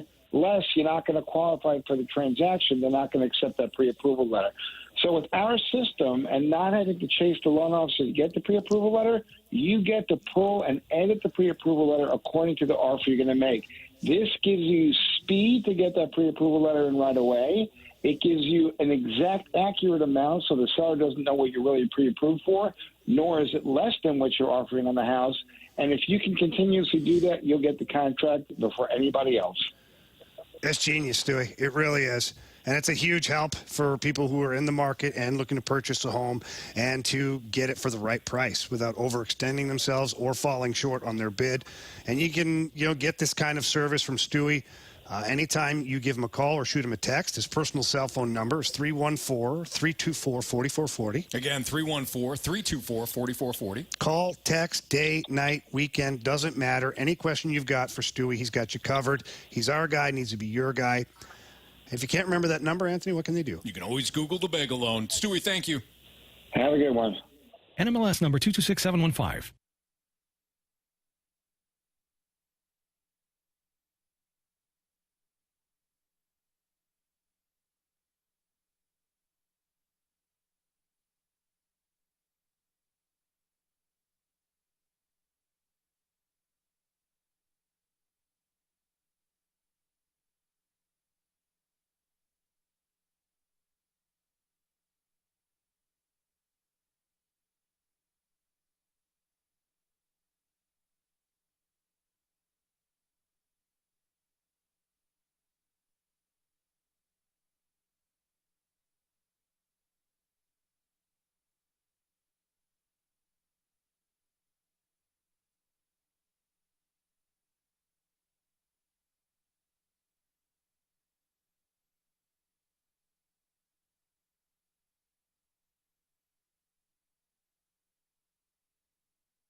I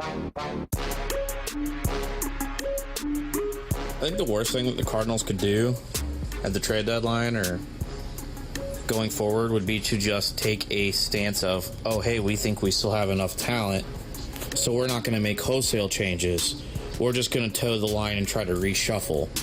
I think they need to commit hard one way to another, whether it's to bolster the current roster as much as they can. If they're going to do that, commit to it. Or if you're going to rebuild, commit commit to it. Don't walk the middle, and don't get yourself stuck in a situation where you don't do enough either way and you're in the same spot next year. Couldn't agree more with Scott. That was Scott who left us a mic drop. I absolutely, Jamie, I agree wholeheartedly with what Scott just said. If you're going to toe the line, you're going to play that, you're going to be in the middle. It's exactly what we have talked about throughout the course of the last month or so. I firmly believe, Jamie, that the Cardinals are a team that is painfully above average. They're unwilling to make some of those wholesale decisions to, get into the same conversation as the top teams in the National League. They're very comfortable. They're very content, and they have been for a while. Uh-huh. This has been the aberration. This has been the year that has knocked them down and said, hey, what you're doing is not working. What you're doing really hasn't worked for a while because you weren't on the same page as the Dodgers. Not even close. Not in the same hemisphere. Same thing now with the Braves, who, in my opinion, that's the best team in the National League right now. So can we just pause? Close, man. Let's just pause on the Braves again. It's a juggernaut with a capital J. What they've done is a masterpiece. Yes. Now, of course, this is banking on all of these guys being very good for an extended period of time. I think that they've done a great job of evaluating that. Mm-hmm. So have they overpaid for certain years of the cost-controlled years? Yes. Maybe. Yes, probably. But they've also got these guys locked down. The Braves are a team that they won't have any, rotation or action. This is the team. This is the team. Mm-hmm. I don't hate it at all. Not when your lineup is Ronald Acuna Jr., Ozzie Albies, Austin Riley, Matt Olson, Sean Murphy, Travis d'Arnaud, Marcell Ozuna, Arcia, and Rosario. Yeah, no, I'm with you, Jamie, 100% on that. They have built, what'd you call it, a masterpiece? Yeah. They've painted a masterpiece. You're absolutely right on that. Now, the pitching, I think, to some degree, leaves a little to be desired. But they got an ace. They got Spencer Strider, and they have filled in the gaps with guys like Charlie Morton. Uh-huh. And Charlie Morton's been very good. He goes tonight. The Braves are the team to beat in the National League, again, in my opinion, as some kiddos look in the glass here at Sensing Community Center. But, Jamie, going back to what Scott said in his mic drop, I, too, would be disappointed if, and this kind of goes back in line with I want there to be a clear vision. I want to know what the game plan is, at least through the decisions that Mo makes next week. I want there to be a defined, this is what we're doing and how we're doing it, as opposed to, we'll see. We'll see with Tyler O'Neill, and we'll see with Dylan Carlson, we'll see with Harrison Bader, and we'll see with... Stop. Make an evaluation, go with that team, and then try to improve upon it. My thought. Now, Tink Hence, I know, Marsh, that you, if we can bring Marsh back in here. Marsh, I know that you had a thought about Tink Hence. What was your thought there? Yeah, I thought it was interesting. Of course, he's been dominating at Double-A right now, and I was wondering if Tink Hence is a player that the Cardinals maybe expedite to the major leagues. Maybe when you see the time, let's just say Mason Wynn, for instance. We all believe that Mason Wynn should be with the Cardinals in the back half of the season. I guess you could say the same thing for Tink Hence going to AAA. Should the Cardinals move him up to AAA and then maybe have him ready for next year? Or have we seen this team sort of take pitchers that had a lot of, what's the word I'm looking for? A lot of hype behind them, and they maybe had them in the rotation or had them pitching in the majors too quickly, and it sort of hindered their development?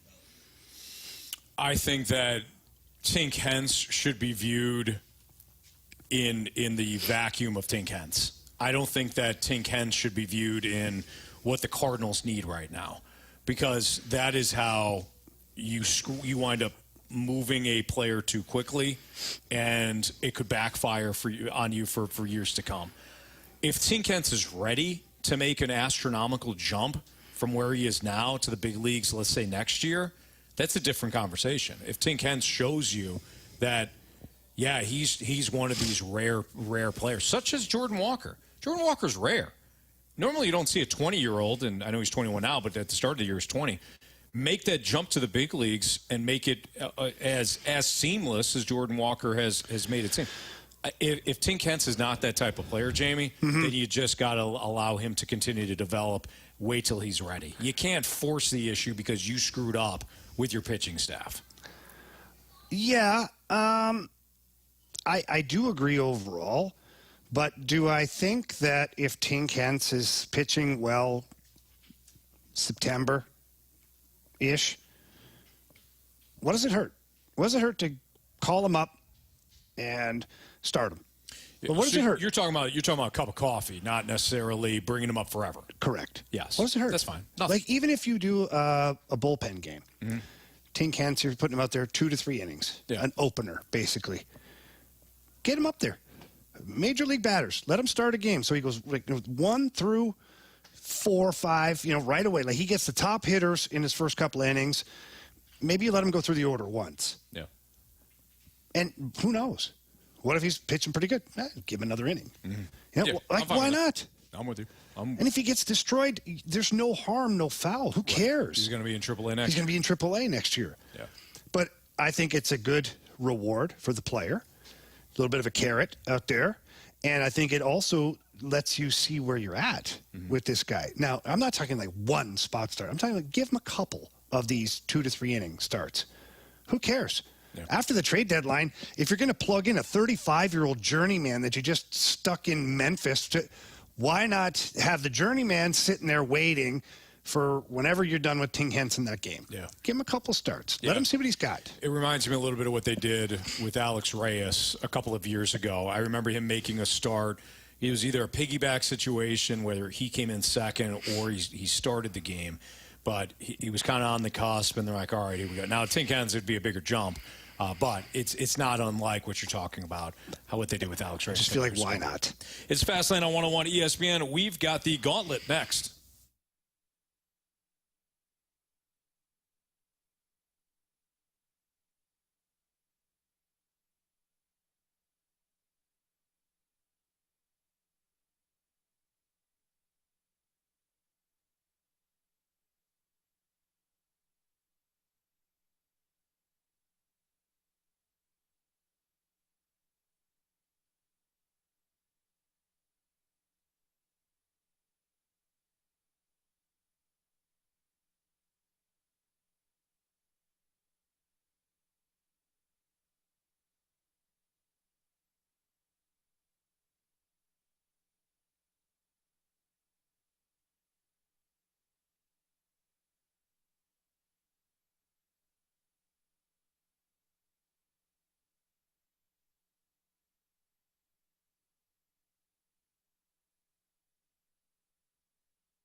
If you're in the market for car insurance or home insurance, Allstate Insurance, and in particular Tracy Bibb and the Bibb Agency, they're your one-stop shop.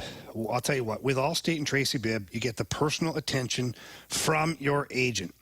And let's be honest, most of you out there listening right now, don't even know who your agent is. You have a 1-800 number for a company that you call all the time, and every single time you call, you have to explain who you are, what you're trying to do, locate your account number, all of these things that can be problematic, and they're just a hassle. And then maybe you get the cold shoulder. You don't get the attention that you should get. Maybe it's a serious situation, and they're not respecting that, or maybe they've had a long day. Never mind that. Tracy Bibb and the Bibb Agency treat you like family. When you call the Bibb Agency, one, they get to know you, they get to know your family, your kids, and they take care of you. I know this because I've been with the Bibb Agency for about 4 years now, and it has been fantastic. So please pick up the phone right now for any question you have regarding insurance at all. You can call Tracy Bibb and get a free non-committal quote and ask her anything at all. Tell her Jamie Rivers sent you over there. She's going to love that. And give her a call on this phone number right here. It's 314-328-4260. Again, that number is 314-328-4260. It's no fib. You're in good hands with Tracy Bibb.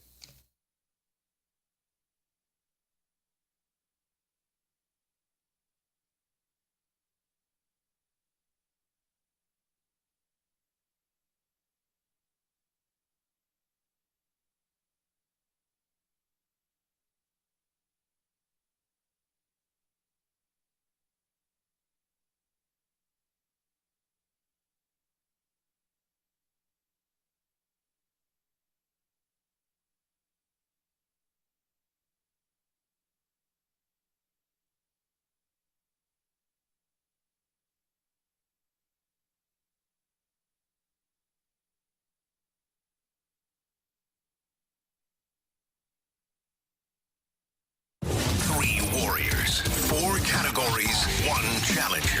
Can you master the Gauntlet?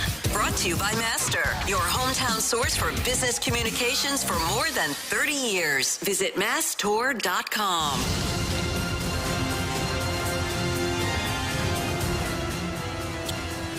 Welcome back to the Fast Lane. It's the Gauntlet time here. 4:03. Your time check is brought to you by Clarkson Jewelers, an officially licensed Rolex jeweler. With Jamie Rivers, I'm Anthony Stalter, live from Centene Community Ice Center today. And Andrew Marsh is going to have to take over basically for us today, Jamie, because while we have the Gauntlet and Matt is going to be our contestant, we don't have the launch codes. We don't have any of the questions. Yeah. We have nothing because we're on remote. Well, we didn't want to compromise the integrity of the game, too. That's right. If we're traveling around with launch codes, you know how our listeners are. Someone would see us out in public and try to tackle us and steal them. Is that the Gauntlet They questions? want the answers, yeah. All right, so first and foremost, let's welcome in Matt. What's up, Matt? Hey, how you guys doing? We're doing great. Your first choice is going to be somewhat depleted here. You're going to have either Jamie or myself when it comes to the Gauntlet. No Marsh because he's the one with the questions. So would you like to take on Jamie or myself today? I think I'll go with you, Anthony. We have a common weakness in hockey. So I think I'll take my chances too. Sounds good. All right, Matt. Good luck to you, man. Thanks. You too. Thanks. All right, Anthony, we don't have a cone of silence, but Anthony's going to head out into the hallway here outside of the studio where he can peek in and see us, but he certainly can't hear us.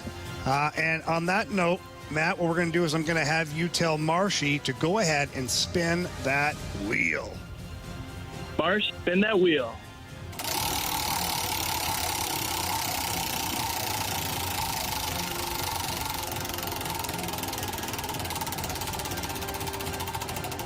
Gentlemen, you can't make it up. You cannot make it up. No way. Hockey. Oh, my gosh. Is today's category. All right, Matt, you got your kryptonite here, but guess what? Good news. It's Anthony's kryptonite as well. So hopefully that works to your advantage. Now, here's how it's going to work. Is we've got 4 questions. Each question's worth 2 points. Now, it's only worth 1 point if you use the options and get the question correct. And obviously, if you get it wrong, you get it wrong. So on that note, I'm going to hand it off to Marshy. Good luck, Matt. Thank you. All right, question number 1 for you. Before Tyler Bozak, who was the last Blues player to wear the number 21? Let's go with Patrick Berglund. Final answer. All right, Matt. Question number 2.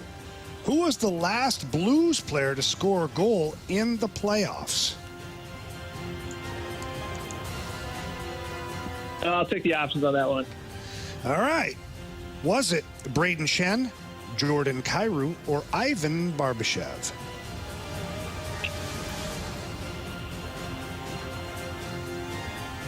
Let's go Kyrou. Final answer. And for those wondering, you're probably thinking, wow, how did Jamie get the questions? Well, mobile phone.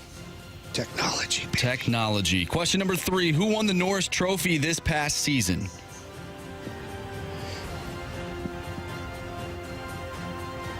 I'll take the options. Your options are Erik Karlsson, Victor Hedman, or Cale Makar. Let's go Hedman. Final answer.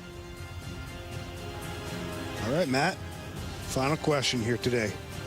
The Blues open up the regular season on the road against which team on October 12th? Let's go with the options one more time. Sure.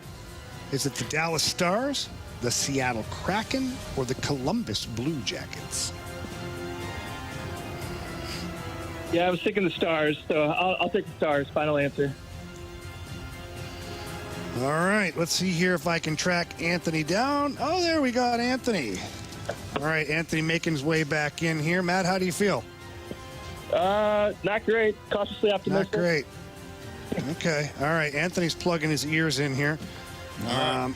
Anthony, I'm going to have to you're going to lose me on the YouTube channel right now because I'm going to distance myself over here so Anthony can't see the questions or the answers. Oh, do you have the questions? Yeah. Technology, Anthony. Look at you. Marshy. DJ Marshy Marsh. Okay. All right, Marshy, you want to tell Anthony here what he needs to do? Anthony, you better pack a lunch. All right. Mm-hmm. Marshy, go ahead with question 1. All right. Before Tyler Bozak, who was the last Blues player to wear number 21? So Who was the last? The last. Last one? The last. Sorry, the last. Grammar police is here again. Yeah. The Whammer police? Patrick Berglund, final answer. All right, Anthony, question 2. Who was the last Blues player to score a goal in the playoffs? Who's the last Blues player to score a goal, you say? Well, that would have came against the Colorado Avalanche. Boy, I do not know. I could take a shot in the dark, but can I have the options, please? Was it Braden Shen, Jordan Kyrou, or Ivan Barbashev? I don't think it was Barbashev. Well, it might have been. Barbashev, Shen, or Kyrou, who scored against the Avalanche in that last game. I think it was Barbashev, actually, now that I think about it. I'll go with Barbashev. Final answer. Question number 3. Who won the Norris Trophy this past season? I have an idea, Marsh, but can I have the options, please? Is it Erik Karlsson, Victor Hedman, or Cale Makar? I believe it was Victor Hedman. That's who I was thinking of before. Probably should have rolled with it. So Victor Hedman, final answer. All right, Antoine, final question of the day. Question number 4. The Blues open up the regular season on the road against which team on October 12th? Should have studied that schedule, Jamie. I'm telling you what, I was cramming that the other day. Yeah, darn it. I don't know. Can I have the options? Yes. Is it the Dallas Stars, Bowie and the Seattle Kraken, or the Columbus Blue Jackets? Why don't we go with the Columbus Blue Jackets? Final answer. Total guess on that. All right. Let's go over these. Marshy, I'll read them off. You give me the answers, okay? Absolutely. Okay, so let's go with question number 3. Who was the Norris Trophy? Who won the Norris Trophy this past season? Matt, you took the options and said Victor Hedman. Anthony, you also took the options and said Victor Hedman. Answer is Erik Karlsson. Erik Karlsson. Woof. Tough one there. 0-0 after one. Let's bounce up to question number one. Before Tyler Bozak, who was the last Blues player to wear number 21? Matt, you said Patrick Berglund. Anthony, you said Patrick Berglund. The answer is? It's Patrick Berglund. Neither of you needed the options. Nice job, Matt. 2-2 after two. Let's go to question number 4. This one was real easy. The Blues open up the regular season on the road against which team on October 12th? Matt, you took the options. You said Dallas Stars. Anthony, you took the option, said those Columbus Blue Jackets. Answer is? The Dallas Stars. Oh, Dallas Stars. Nice Matt, job. Up 3-2. Headed into the last question. I thought Dallas was too obvious. Yeah. Like, I'll just go with the non-obvious. Sure was. All right. Question number 2. The final question of the day. Who was the last Blues player to score a goal in the playoffs? Matt, you took the options and said Jordan Kyrou. Anthony, you took the options and said Ivan Barbashev. If Anthony's right, we got a walk-off. If Matt is right, he's the winner today. And if it's Braden Shen, Matt still wins today. Marshy, answer is Jordan Kyrou. Matt. You have chosen wisely. Nice job, Matt. Lucky bastard. Come on, you said it. You didn't like hockey or you didn't know hockey, and you take 3 of 4. You sandbagging son of a... was. Nice job, Matt. Congratulations. Thank you. All right, so you'll take on Jamie tomorrow. Sound good? All right. Hopefully I don't get hockey again. I hope you do. There you go. Congrats, Matt. Thanks for listening. Thanks for playing. All right. Appreciate it. Have a good one. Thank you. See you. Boy, I felt okay after that Patrick Berglund one. You came out swinging, Anthony. Okay, yeah, good. you did. Now the schedule question, that's a luck one there, I think. It also should be a layup. I should know who they open against, but Anthony, a lot going on with the Cardinals. I'm going to be honest with you, okay? Yeah. Do you want the mics off? Yeah. Marshy, turn the mics off, please. Yeah. Go ahead, man. All right, they're off. Thank you. Talk to me. So had I been asked that question, Yeah. I didn't know either. Okay. All right. Now, I wouldn't have said the Columbus Blue Jackets. But Dallas was kind of... I'm not that. But Dallas was kind of obvious, right? You're usually going to answer a team in their conference. Right, but that's what I was thinking. Not their division necessarily, but the conference. Sure. Yeah. So I probably would have been toggling between the Dallas Kraken and and Dallas, but I didn't know either. Okay. Boy, that's tough. Chiefs listening? What the hell's going on? Oh, guys, I turned the mics back on, by the way. Okay. Sorry, Yeah. Chief. Now Chief's going to be disappointed in me. No, he gets it. He may not know, you know? Oh, he knows. Okay. He knows. He's had that thing circled since the end of last season. I'm sure. Or whenever they announced it. Yeah. Which is probably not that long ago. All right. We appreciate Matt. Matt's going to be back with us tomorrow, and again, he'll take on Jamie Rivers. I saw one of the Rivers children outside there when I was That large, the Missouri Sasquatch. I went with I saw Haas. Yeah, Oh my God, he looked a little tired. He's been working this camp. Yeah. This week. Yeah, he's a coach here with us. This is day 2. He looks drained. Well, Haas is getting over. He was in a car accident. Oh no! Really? Yeah, obviously he's fine. He's walking around. Yeah. But he was jarred up a little bit. He's got a little bit of a high ankle sprain. So Haas hasn't been able to get on the ice. I won't let him get on the ice because of the little high ankle sprain. So he's been doing the off-ice stuff with the kids and basically dragging them from spot to spot to spot to spot. So he's drained. It's great birth control, I think, Anthony. I don't want any of you. Good call. All right, it's a fast lane on 101 at ESPN. Glad he's okay, though. Yeah, he is. That's why I wanted to preface that. Yeah. He's here. He's working. He's okay. Yeah, he like I said, he just looks a little tired. I asked him a question, and there was nothing there. Just blank. Yeah. I get that a lot from him. From all my children, actually. Mostly when I ask them to do something. Yeah, it makes sense. Just blank. Yeah. Sure isn't blank when they want a DoorDash or something. Do not compute. Yeah. Right. Hey, Dad, I need gas. You're the best. How you doing, buddy? Want to watch TV? What the hell? Who are you? No, leave me alone. If the Cards intend to compete in 2024, who stays? And is one of those players Tyler O'Neill? That's next on 101 ESPN.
Fellas, listen up.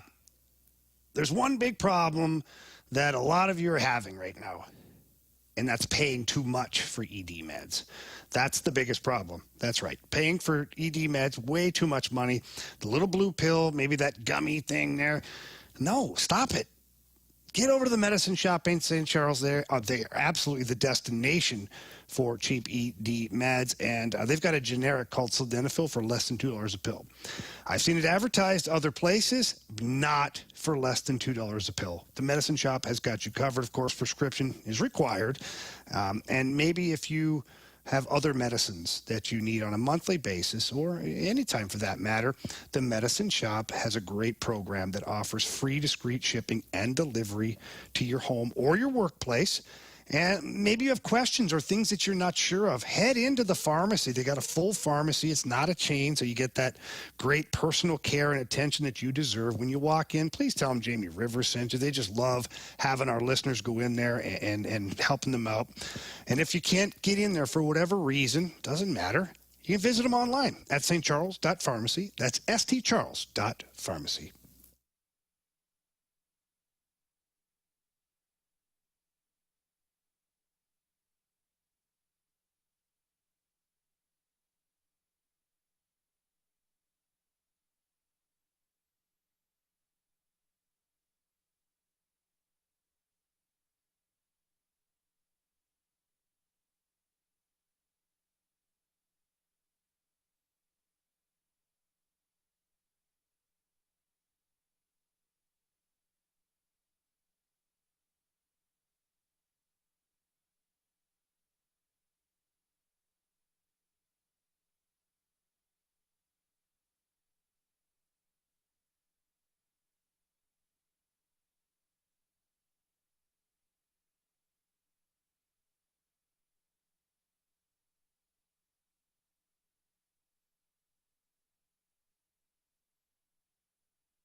scoring situation late. That ball hammered deep center.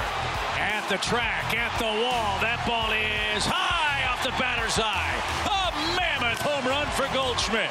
It's 2-0 Cardinals here in the first. Chip Carey on the call last night as the Cardinals knocked off the Arizona Diamondbacks 10-6. Big night for Paul Goldschmidt, who hit a home run against his former club and then also hit the game-tying run in, or had the game-tying RBI when it came to the top of the ninth. Scored on the Tyler O'Neill double, and the Cardinals again went on to win 10-6. I want to go back to what Katie Wu tweeted earlier today, Jamie. So this was this morning. She tweeted out the Cardinals, and this is coming off of her article at The Athletic. Katie tweeted, the Cardinals have a decision to make regarding Tyler O'Neill and how he fits into their long-term plans. As for now, however, it doesn't appear the Cardinals are inclined to move him at the trade deadline. Why? Why, you ask? O'Neill's lengthy injury history has significantly lowered the value of his hypothetical trade return, and John Mozeliak, who is looking to field a competitive team for 2024, isn't selling off talent just for the sake of doing so. I completely understand that. If you're John Mozeliak and you're not going to get anywhere close to the return on investment that you're hoping for Tyler O'Neill, why not maybe just ride this thing out for a little bit? Now, I would trade him. But why? Because if you don't, if the, I don't know, the Dodgers say, hey, we're going to give you a low A prospect for Tyler O'Neill that's got no future. That's why. It kind of depends on the market. I think it's time to move on, regardless. I do too. You know my thoughts on this, right? I know, but I still don't see a universe in why you would play it out. Why? You wouldn't. I know, but like even if you're John Mozeliak. From Mo's perspective? Yeah. Because Mo can't move on from certain players. Yeah. He can't. He's looking to see if, what they have for Tyler O'Neill. Okay, well, what do we have in him? Could he be the MVP guy that he was a couple years? I would eliminate that. I would make him somebody else's problem.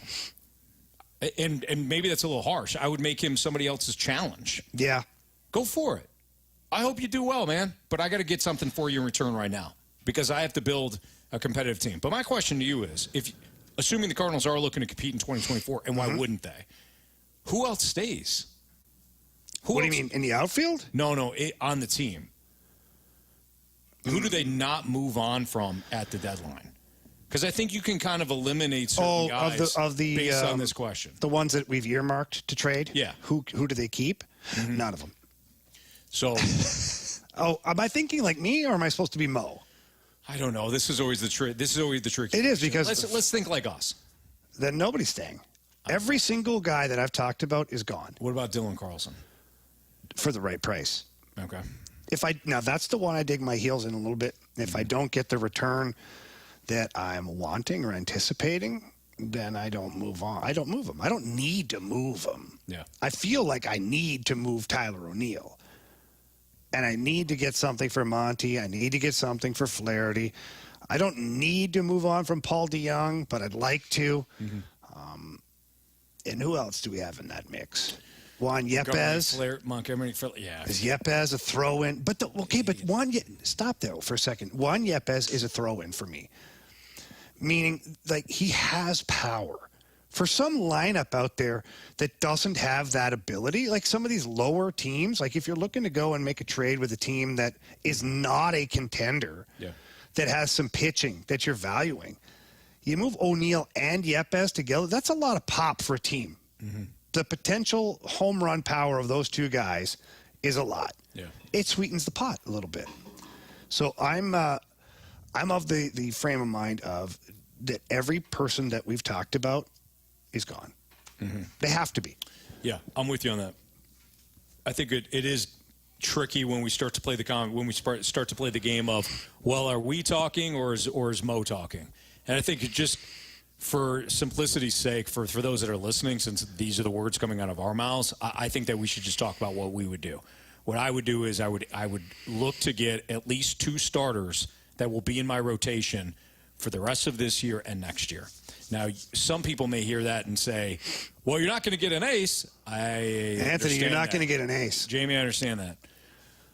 I'm looking to get young starting pitching that is either at the big league level right now, filling in. The Dodgers are using some of these guys to fill in right now. They may need to trade one or two of those guys, Sheehan or Grove, to get what they need to make a run at a World Series. Well, they're going to add Ohtani, so they don't have to worry about that. They'll add Ohtani in the offseason, absolutely. Yeah, he's going to be a Ranger. He's going to be a Ranger or a Ray this year. But when it comes to the deadline, I have a collection of players that we continue to talk about, Jamie. What I need to do is get 2 starters out of that group. Yeah, I know. 2 young cost control starters out of that group. That might be my 4 and 5 next year, but they're going to be in my rotation. If I can do that, that to me is a win at the deadline. You may have to group some of those players together. You may have to, put Montgomery with Chris Stratton, or you might have to put Jordan Hicks with Jack Flaherty to get starters that I can use for next year. But I want 2 guys out of that group, and if I can keep Carlson, I want to keep Carlson, because at the very least, I would rather have Dylan Carlson as a 4 next year. I want him to start, but I want him at least a 4 as opposed to roaming the Dodgers outfield, winning a World Series with them. So that would be my goal, my game plan for the deadline.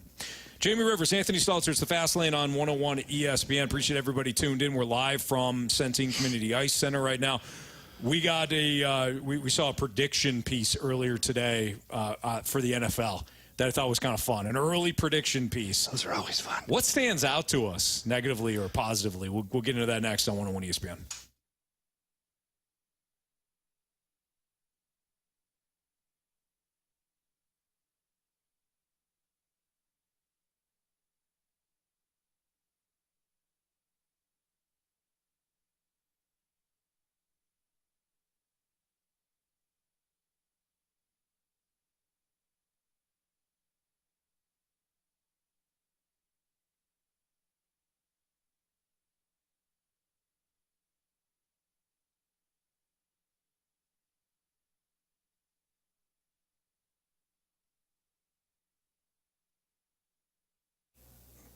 If you are currently thinking about selling your home, or it's even on the market and the sign in the yard has been sticking around just a little bit too long, well, that's because the market's all over the place. It's a crazy spot right now to be selling your home. You can't just trust anybody to sell your home. You have to trust the best.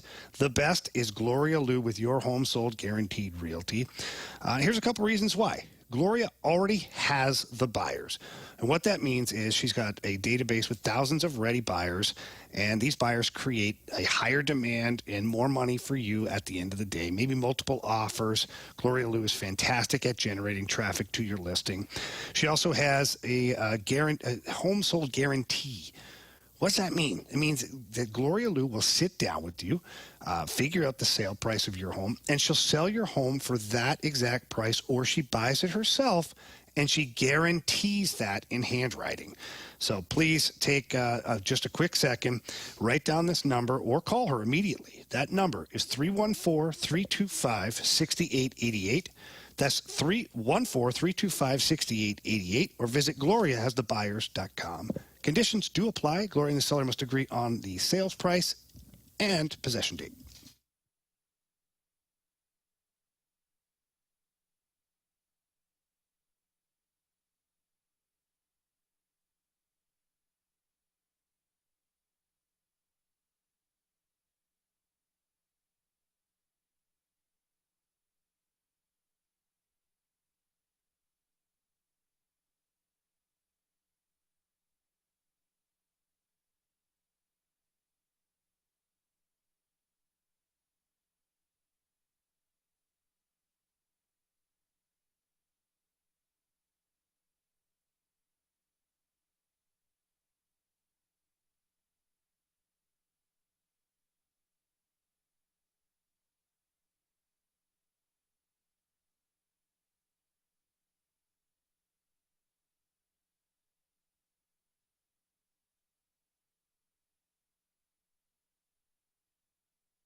101 ESPN Sports Center. I'm Andrew Marsh. It's time for a Sports Center update driven by Johnny Londoff Chevrolet and Johnny Londoff Autoplex. The Cardinals get a win last night by a final score of 10-6. Steven Matz will be on the mound tonight for the Cards as they look to pick up their second win in a row. Steven Matz looking for his second win in a row on the year. He'll face Merrill Kelly. First pitch tonight, 8:40. The Cards are 7-3 in their last 10 games, 11 back of first place in the Central, 9 games back of that final wild card spot as we approach the trade deadline. We're talking some NFL coming up next. I'm Andrew Marsh, and the Sports Center update is driven by Johnny Londoff. Find new roads and shop 24/7 at Londoff.com and LondoffAutoplex.com. Are you kidding me?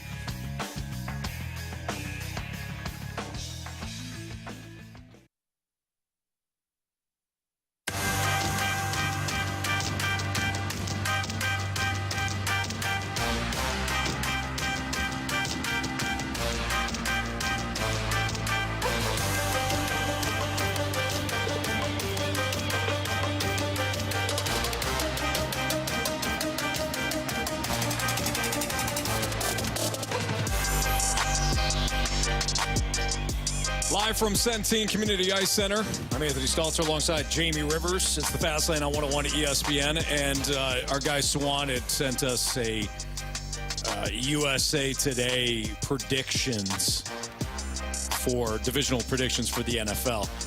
And I always think that these are kind of fun. Let's play what surprised you. And Marsh, you're with us too, right? Of course. I looked at the NFC North. So let's start there. The NFC North has got Jamie's Detroit Lions at 11-6. Yeah, they do. Every other team is 7-10 for the USA Today. 7-10 for the Bears, 7-10 for the Packers, 7-10 for the Vikings. How upset are you, Marsh, that they accurately predicted what your Vikings are going to do?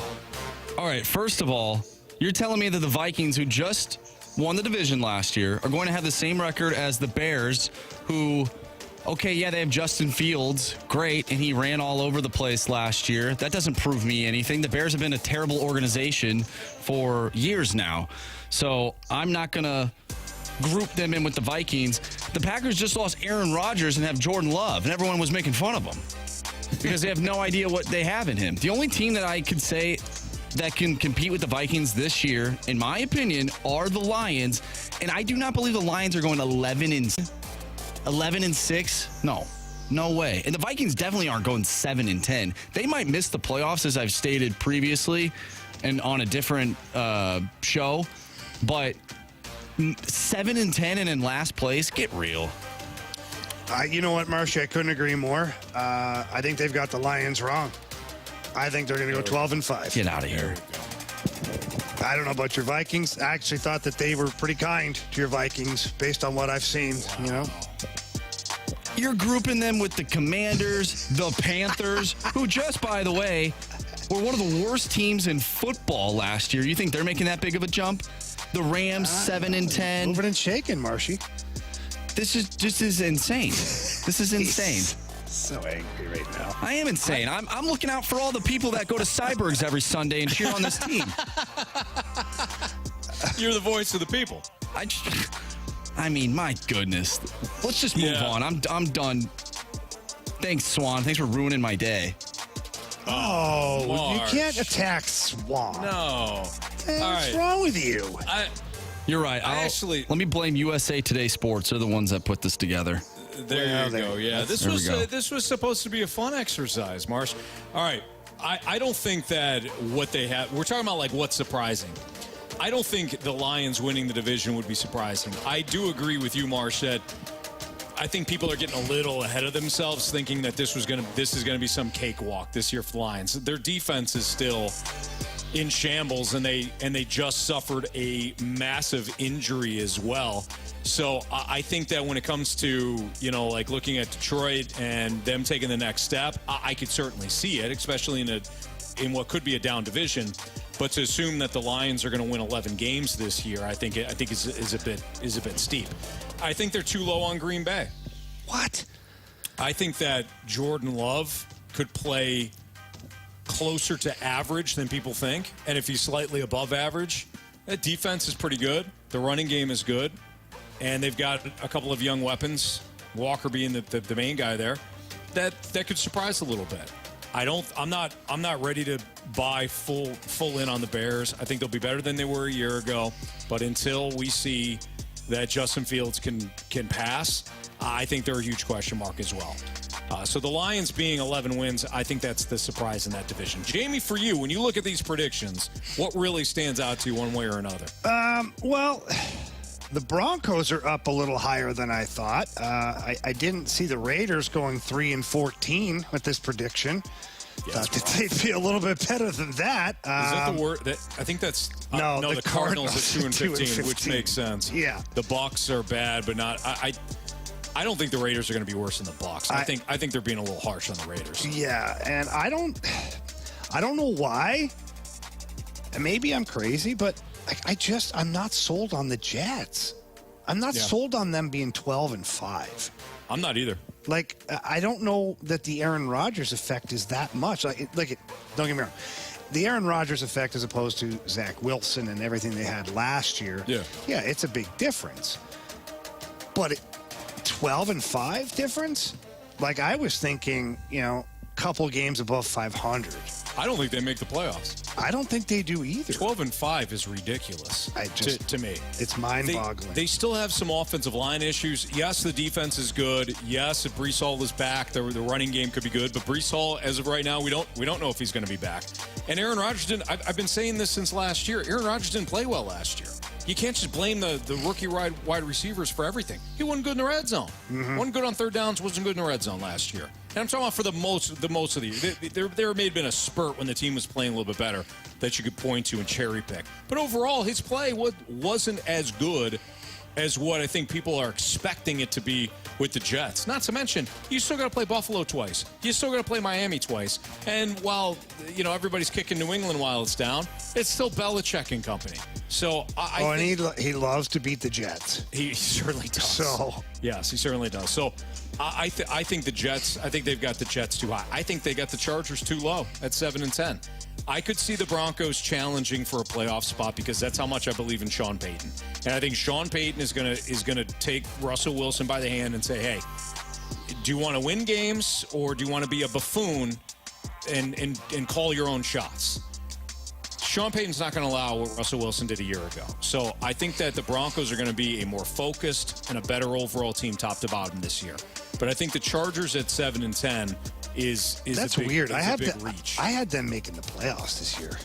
I know you have no faith in their coach, but I don't. But I have that roster's pretty damn good. I have the utmost faith in Justin Herbert, though. That roster's pretty good. The roster's good. Brandon Staley. I don't think that he knows really what he's doing now. Tougher schedule because they're going to have the Chiefs twice, and again I think the Broncos are going to be better. But what about the Steelers at 11-6? I think the Steelers. That's a big jump. That's a huge jump. Who the hell is making this list? Whoever made this list is very hype happy. They have all the hype. Right. They're very hype happy. Oh, the Broncos get a new coach, 10-7. Really? Really? You have the Steelers. Oh, Kenny Pickett is second year. Hype happy. We have the Jets, which I had the Jets making the playoffs too, but 12-5? No way. No way. Yeah. You have the Lions with one less win than the Eagles? Get out of here. Are you serious? We're the Texans winning 6 games. I don't think the Rams are going to win 7 games either. Not with that old line. What is going on here? May not play half the game. Are we sure that Swan just didn't mess with us here? And he might have photoshopped that USA Today thing right on that. He might be the one who is in charge of the U Stadium app that posted this on Twitter. Come on. Yeah, he's the administrator for it. I do like the fact that the Falcons are 9-8 and a wild card team, boys. I didn't notice that. Are you guys on the board? Are you guys on board with the old Falcons yet? No. We're going to run the ball 50 times. By the way, what's that running back's name again? Bijan Robinson. Bijan Robinson. Yeah. I was calling him Bijan Frise in my head. Don't know why. That's the hamster stuck in the wheel there. The owner, Arthur Blank, on record saying that it's the Bijan era now. Yeah. It's like we're going to run this guy into the ground. Jamie, what other era would it be? Cordero Patterson. You know what I mean? Yeah. This is his last quarterback again? Desmond Ritter. Oh, Pride of Cincinnati. Yeah. You're telling me kidding that's a me, playoff guys? team? That's not a playoff team. Hey, that's a wild card team. Things are On what planet? On this planet, Marsh.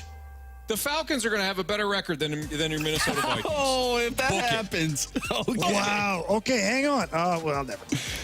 Book it. No, never mind. We're not going to do that. Gentlemen's agreement, Marsh. Your The Falcons will have a better will have more wins than your Minnesota How about Vikings. a punishment for this? Fair. Okay. You in, Marsh? I'm in. What kind of punishment? We'll have to work on this. We're not just going to throw it here against the wall. Yeah.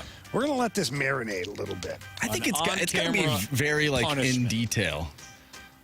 Okay. All right. Well, hey, let's throw it out. Tarred and feathered. Let's throw it out to the text. Oh, that's a little. Like I have to buy 2 tickets for a Atlanta Falcons game, dress up as a Falcons fan, and go to the game with Anthony. Wow. Actually sounds kind of fun. It does sound fun. And then if Anthony loses, he's got to buy 2 Vikings tickets. What if we? Now you guys have airfare, guys. This is getting serious. Yeah, that's a little. Maybe he just spends rich the Sunday at Cyberg's.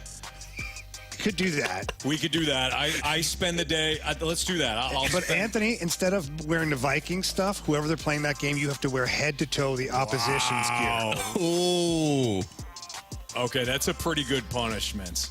So instead of like going, you go right to the Dragon's lair, and you got a big on your back. The jersey says "Skull this." But this would have to be a playoff game then. Oh, Yeah. no, well then forget it. We won't have one of those. Well, maybe not. Based on the 7-10 record, they're not going anywhere. Marsh, maybe not. I mean, that thing may have been decided. I hope they play each other. I hope they play each other now. A 4 seed against the Falcons, who barely make it in. So I think that's a great making it in punishment is- for Anthony. We're going to have to figure out one that's of equal Marsh. value for Yeah, Marsh. For that's a good sure. one. Yeah. All right, it's the Fast Lane on 101 ESPN. Jamie Rivers, Andrew Marsh, I'm Anthony Stalter. Do the Cardinals need to change their philosophy when it comes to pitchers and catchers? We'll dive into that next. on 101 probably. ESPN.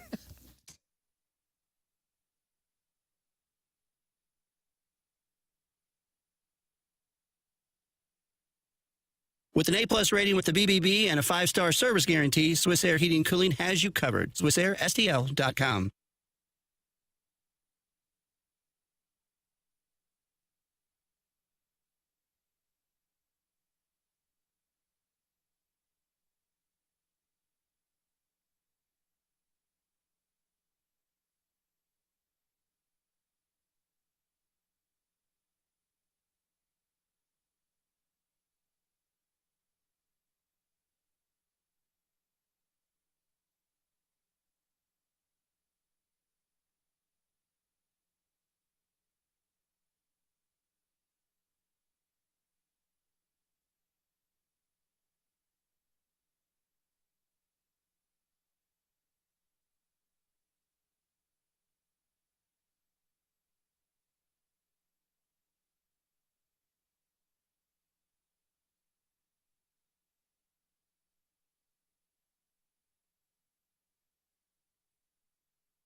When it comes to the Missouri Athletic Club, I love being a club member. I love utilizing both clubs. They've got the downtown spot. You utilize that a lot of times for not only Cardinals games, but bigger events. They had the College Basketball Writers Association Award event a couple of weeks ago, or not a couple of weeks, a couple of months ago. Jamie has hosted blues events there. They always do it right at the downtown spot. But when it comes to the West Clubhouse, man, that's the one I visit almost daily when it comes to getting my workout in, using their business center. Taking the kids to the pool, getting my kids involved in various clubs that they have at the Missouri Athletic Club, or, just kind of taking advantage of the hot spots that they have inside the club. Love being a club member of the Missouri Athletic Club. That's my MAC. The choice of a lawyer is an important decision and should not be based solely on advertisements. I'm Jim Onder. There's a common misconception that all attorneys are created equal, but that's just not true. Most attorneys are not a one-stop shop. They're not equipped to handle complex trucking accidents, serious construction injuries, or catastrophic claims, let alone fly in an engineering team to reconstruct an accident and prove its cause. There is a difference. Onder Law Personal Injury Lawyers. Call 314 or 618-900,000 to learn more.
Victory Men's Health has launched a telehealth site called Victory RX, where men can go to get prescribed ED medication.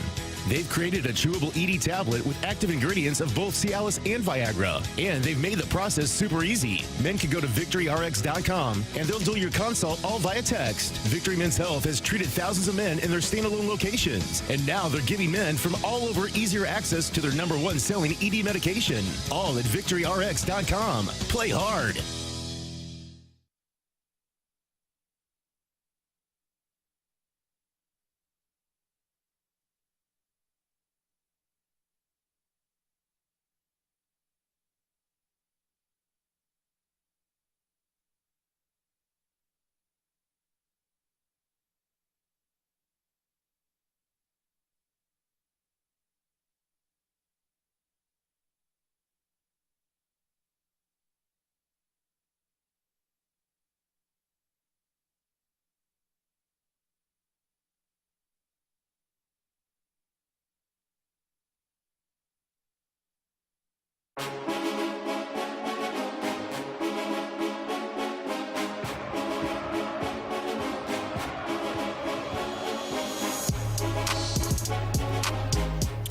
Do the Cardinals need to change their philosophy when it comes to pitchers and catchers? With Jamie Rivers, I'm Anthony Stalter. It's the Fast Lane on 101 ESPN. Andrew Marsh is back in our studios as we're live from Sensing Community Ice Center for the Blues Youth Camp, which is going on throughout the course of the week. We'll be here Wednesday, Thursday, and I believe Friday, maybe. Friday, yes. Well. Here all week, Anthony, as they say, tip your waitress. Yes, exactly. Nice You're job welcome. there. Yeah.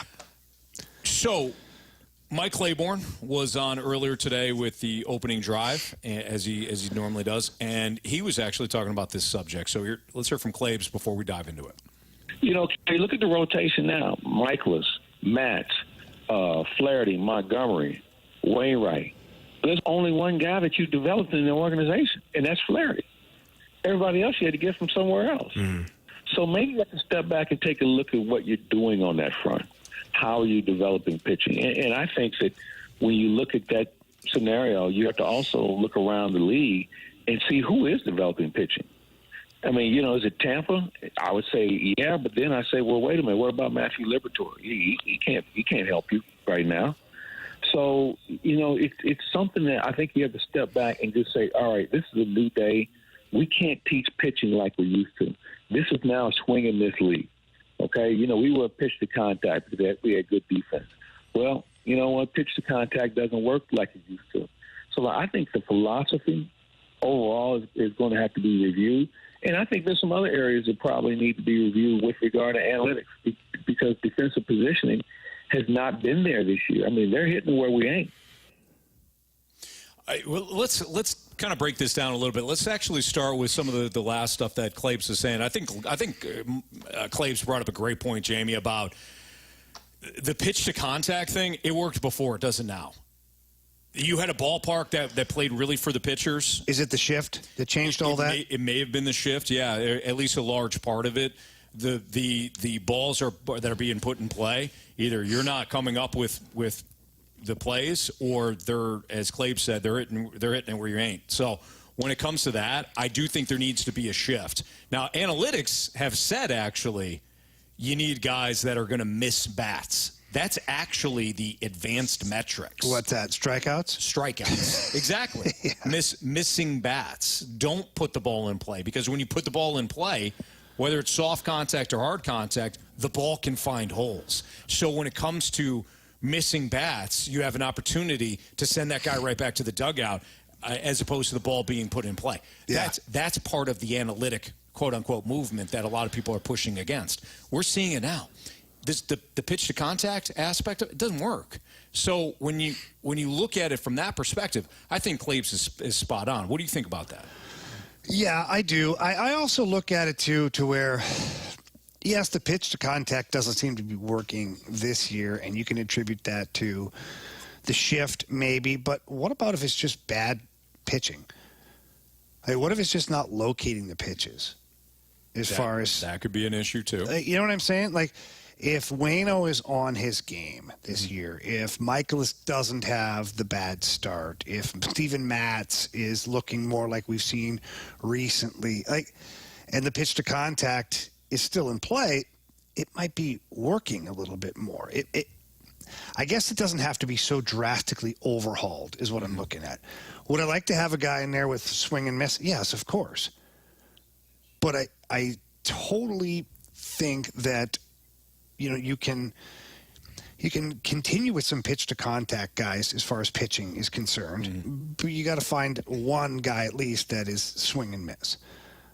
So that's where I look. Jamie, how do you feel about 2 pitch to contact guys? That's for fine. This year? Okay, yeah, great. 2 or 3. I don't even care. You have them now. You Yeah, have them and Michaelis. It's and fine. Matz. So let's just, and now let's find some live arms. Yeah. Even for the bullpen.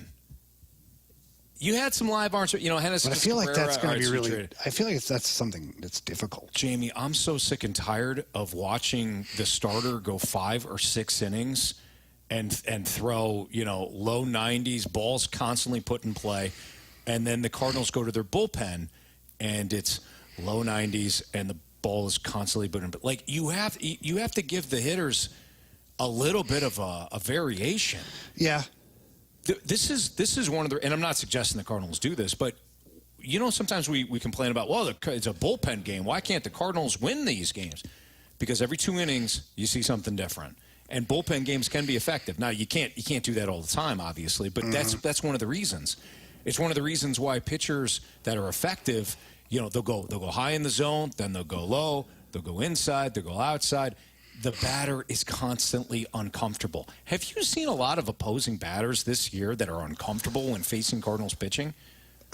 No, not really. I haven't either. You're going to have to get some electric arms. Yes, you may have to play. You may have to develop them. It may be a situation where a kid's electric arm, you don't know where he's going. That happens, But can you miss bats? I'm just, for me, Jamie, I'm tired of watching this philosophy take shape. It doesn't work. Okay, so a couple things. One, I agree with you. Secondly, we didn't really get into the catcher development thing, so why don't we do that next? And also have, per Katie Wu, there's some interesting Cardinals movement here that could be fun to talk about. They traded Goldie? Guess we'll have to find out next. Okay, here on 101 ESPN.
what that sound means. Time to play the lineup game here on 101 ESPN with Jamie Rivers. I'm Anthony Stalter, live from Centene Community Ice Center.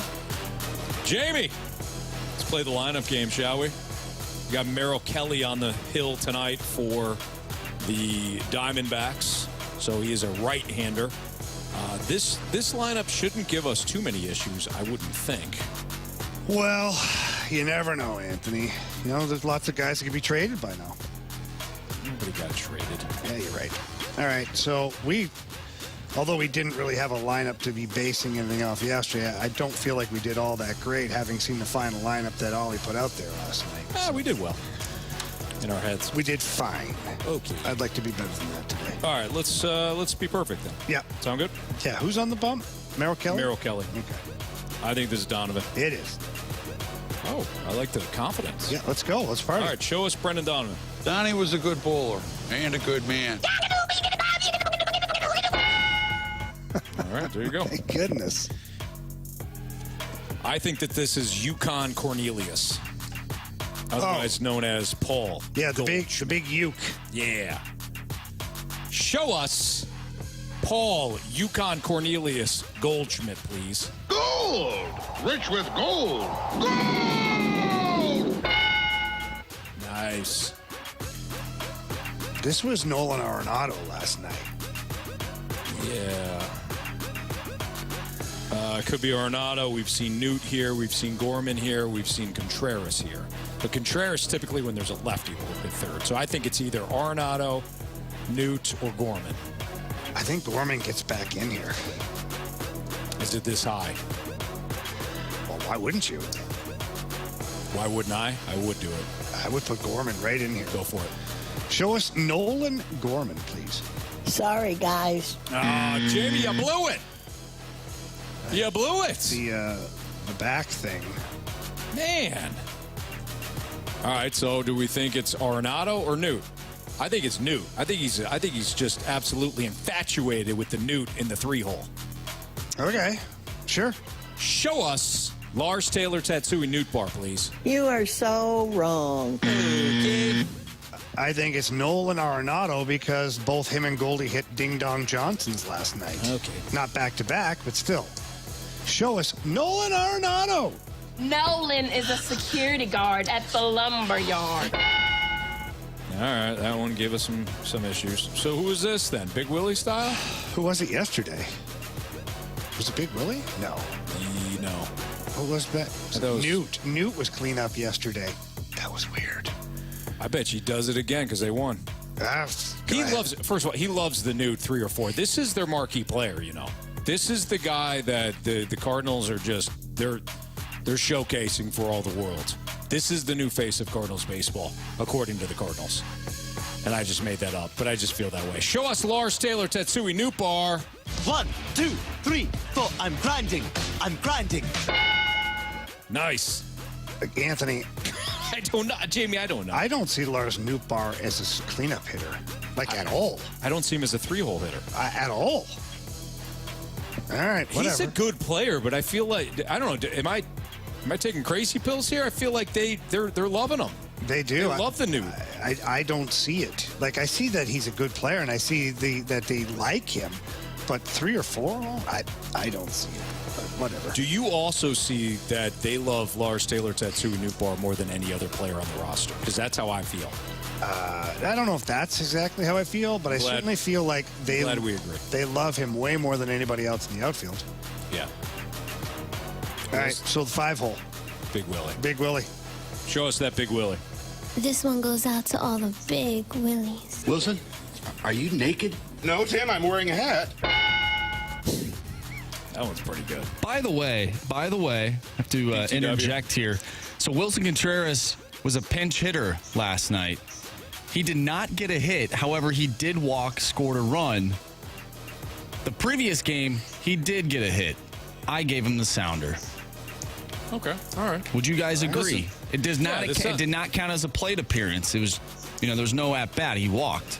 I think this is really last starting opportunity. That's how I view it, Marsh. For sure. Okay. Let me rephrase but you're it. running things. It was a plate appearance. Was not counted as an at bat. There you go. Either way, I think that this should go down as a starters thing. Just my thought. There we go. Okay. What do you think here? Gorman, Walker? What do you want to do, Jamie? Tyler O'Neill? Could be O'Neill. I don't think Gorman's playing. I want him to be playing. Why would you do that to us? Well, because I think that his back is still kind of messed up. All right. I think this is Jordan Walker. Okay. I think we walk it like it's hot. Let's go, baby. Show us Jordan Walker, please. No, no, no. Okay. I think it's got to be Tyler O'Neill.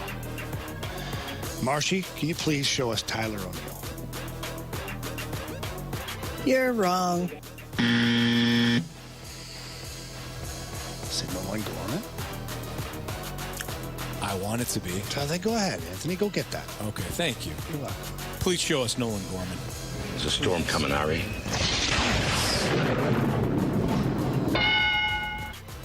Interesting. And that's a Redbird winner tonight. I hope so. Okay, now Tyler O'Neill. Now O'Neill. All right. I guess. Marshy, show us that T-bone. My fingers hurt. Oh, well, now your back's gonna hurt because you just pulled landscaping duty.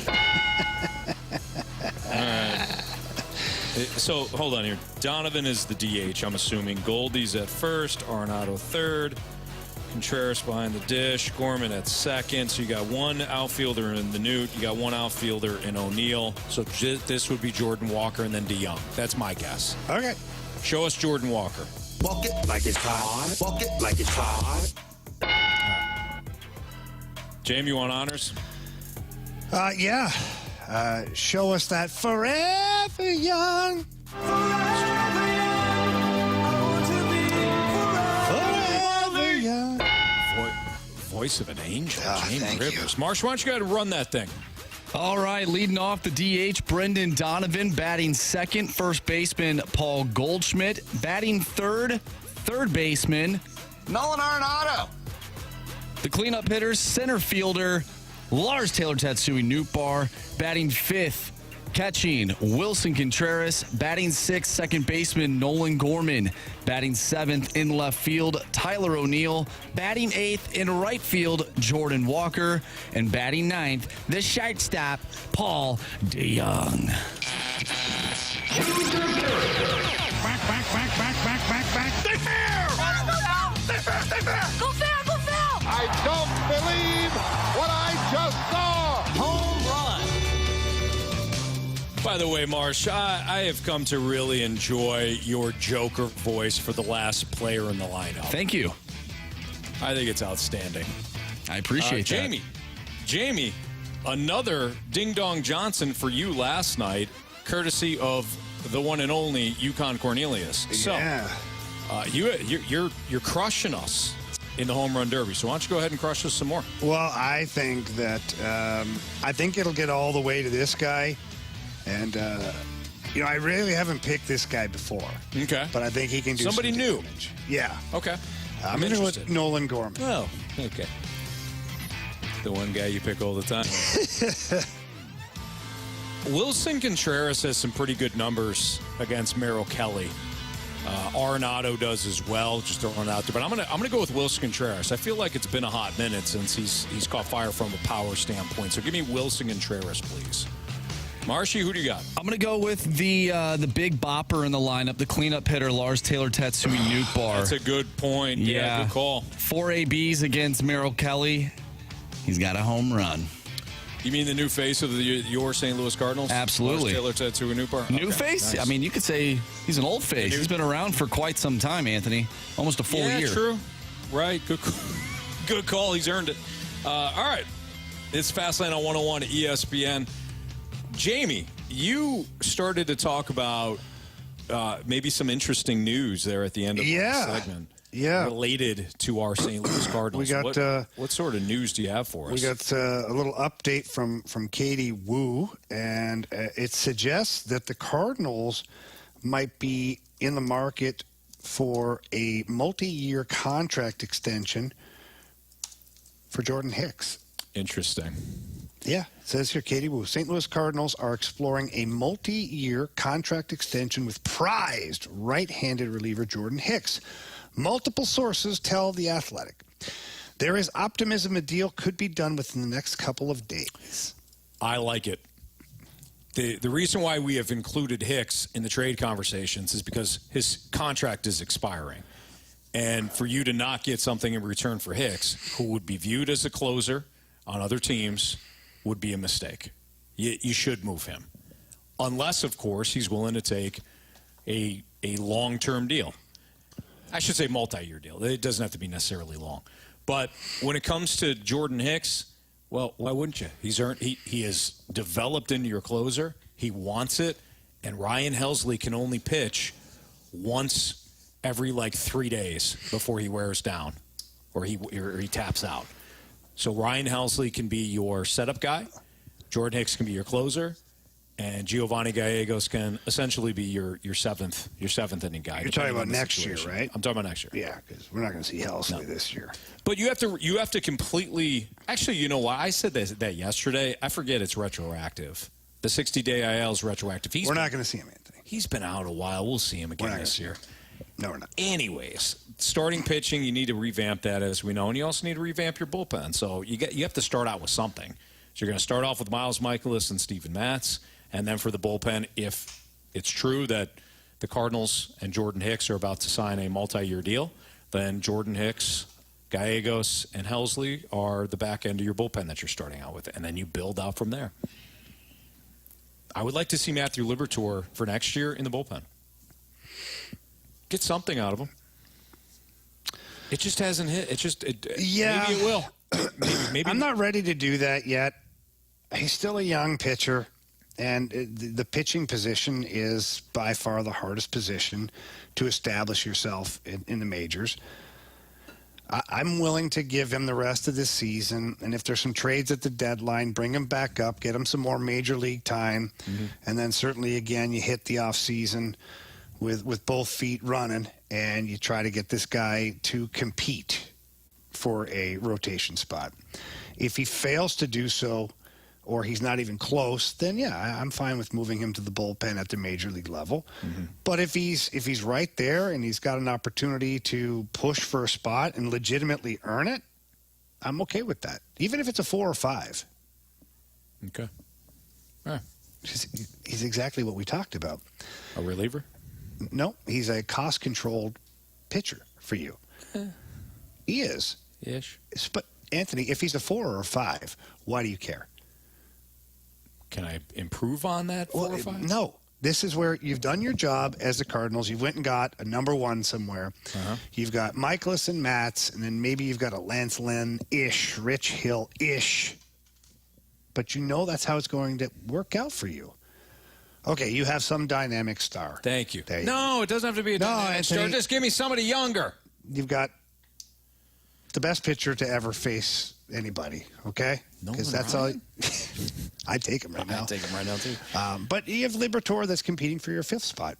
And if he wins your 5th spot, you're winning. That's a good thing. Mm-hmm. Yeah, I agree. He should be in the bullpen. Oh, my God. 5:13, your time check is brought to you by Clarkson Jewelers, an officially licensed Rolex jeweler. What's Trending is next on 101 at ESPN. I get it from you.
Happy summer, everyone, from Johnny Londoff Chevrolet and the Londoff family.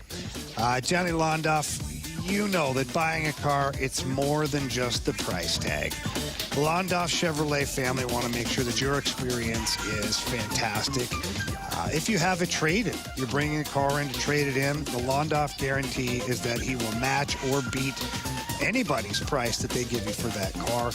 And also, you can't forget the service you're going to get. You have multiple ways to get your vehicle, too. Whether it's a brand new vehicle or a pre-owned vehicle, you can get online. You can get pre-qualified, which is always a big help. You can look through the inventory, line up a test drive, talk to a representative, all that great stuff. And now you can head to either location. You've got two locations. You got the Londoff Autoplex out in St. Peters and the original Londoff facility right there in Florissant, Missouri. Both of those locations are stocked full of brand new vehicles and pre-owned vehicles. And again, let's talk about the customer service. The Londoff Chevrolet family is going to treat you just like family, exactly like that. I know because for over 20 years now, I've been a customer and a family friend of the Londoff Chevrolet group. So please get in there, see them at either location. Tell them Jamie Rivers sent you. If you can't get there in person, get there online. Visit them at londoff.com or londoffAutoplex.com. Are you kidding me? Johnny Londoff Chevrolet.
What's trending in the world of sports? The Fast Lane has you covered. What's trending now? Brought to you by Goodwill. Donate to Goodwill and get a half-price Cardinals ticket voucher.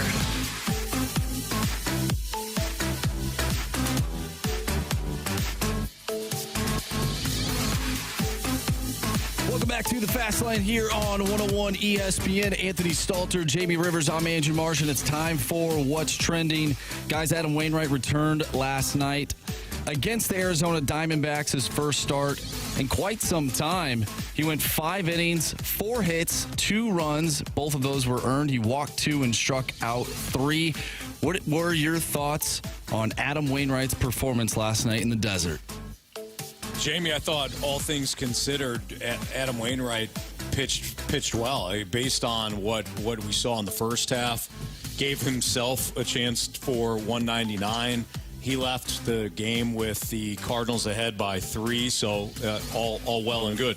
Now, it's unfortunate that the bullpen wound up blowing it for him, and the Cardinals did rally to win the game overall, but he didn't get to 199. So that part was certainly unfortunate. Yeah, that was a piss off. It certainly was, Jamie. But bullpen. Overall, Stratton, trade him. I think they will, probably. I think they're going to. I don't think that's going to be an issue, Jamie. But overall, he gave him a chance to win. He gave himself a chance to win and gave the Cardinals a chance to win. Well, what else are you going to ask for out of Adam Wainwright? Yeah, so that's the way I felt last night. Actually, I was really happy for Waino.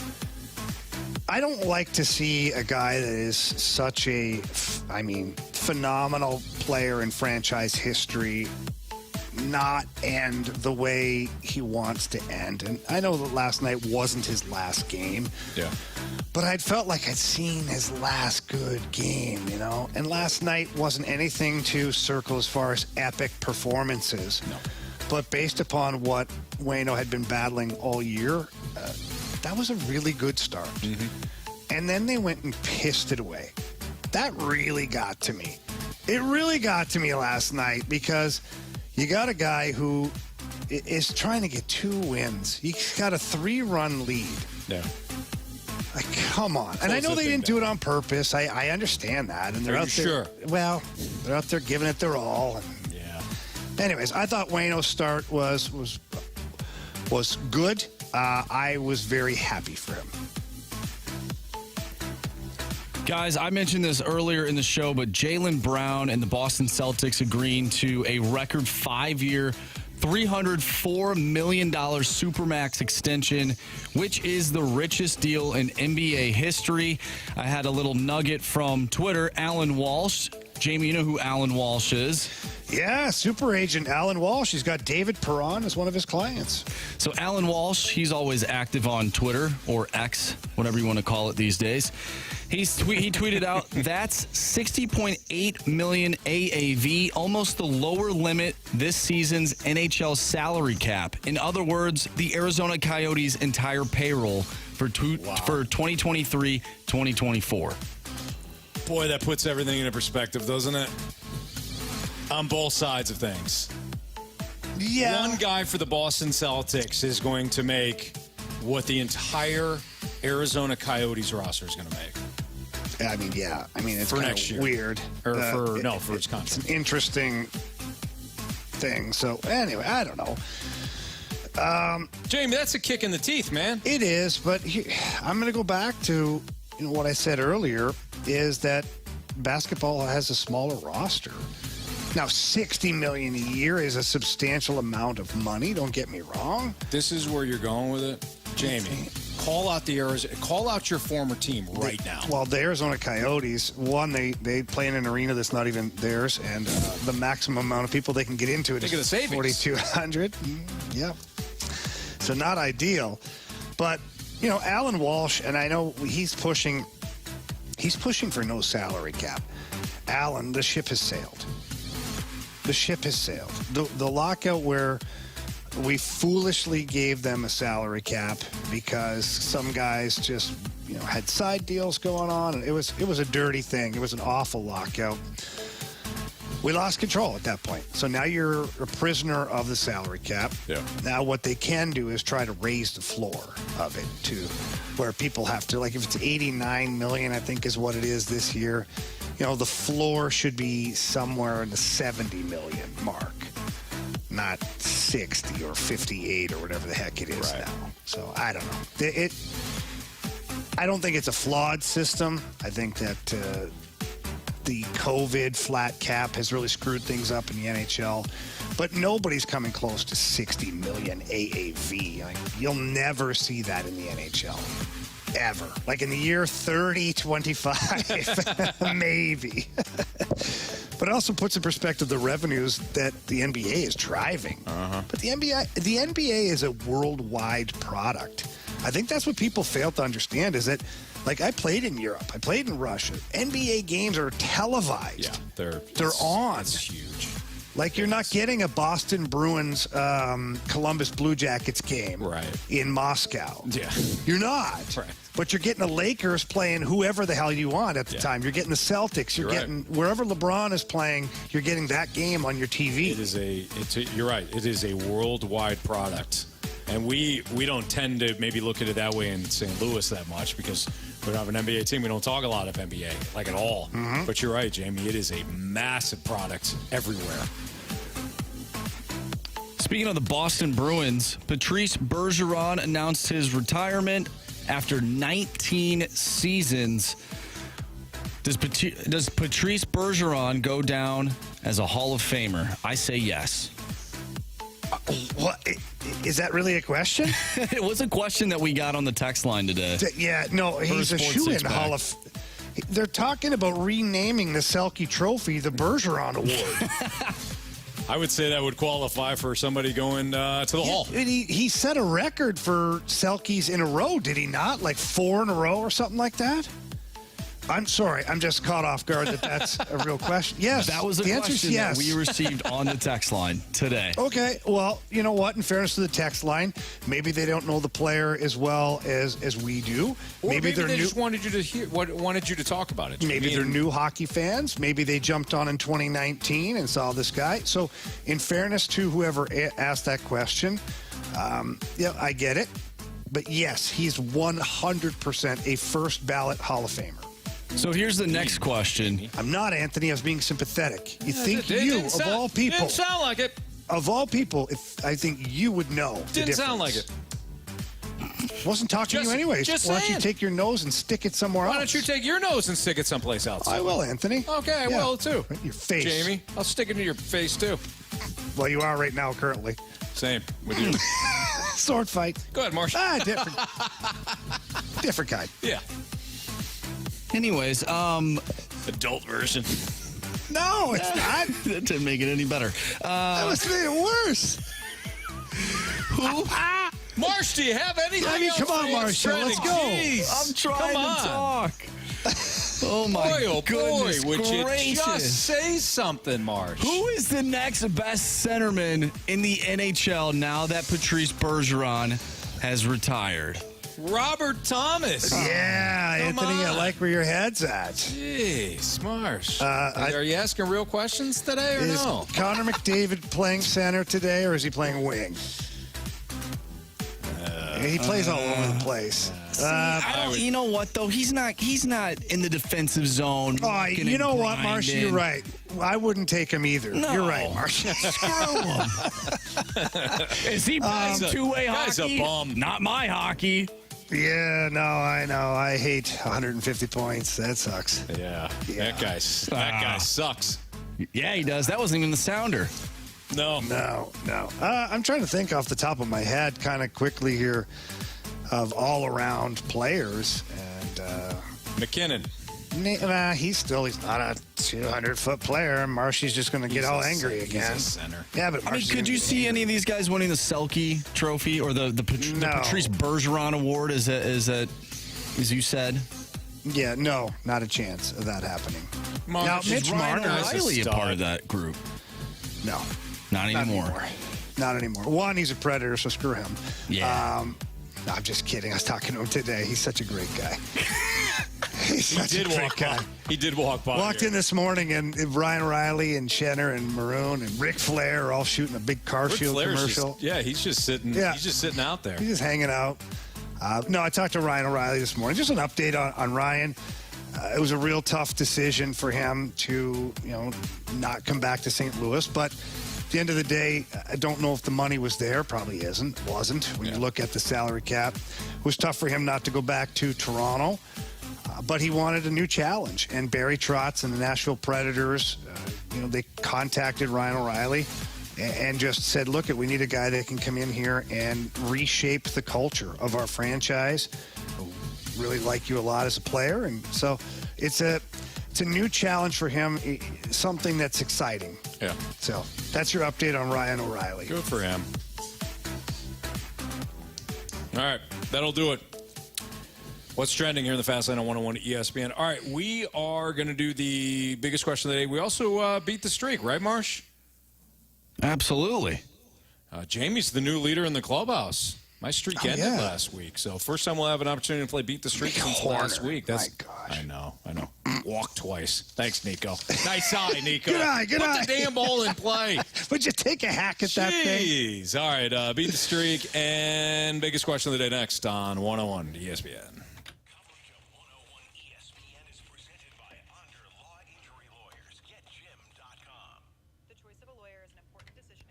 You guys are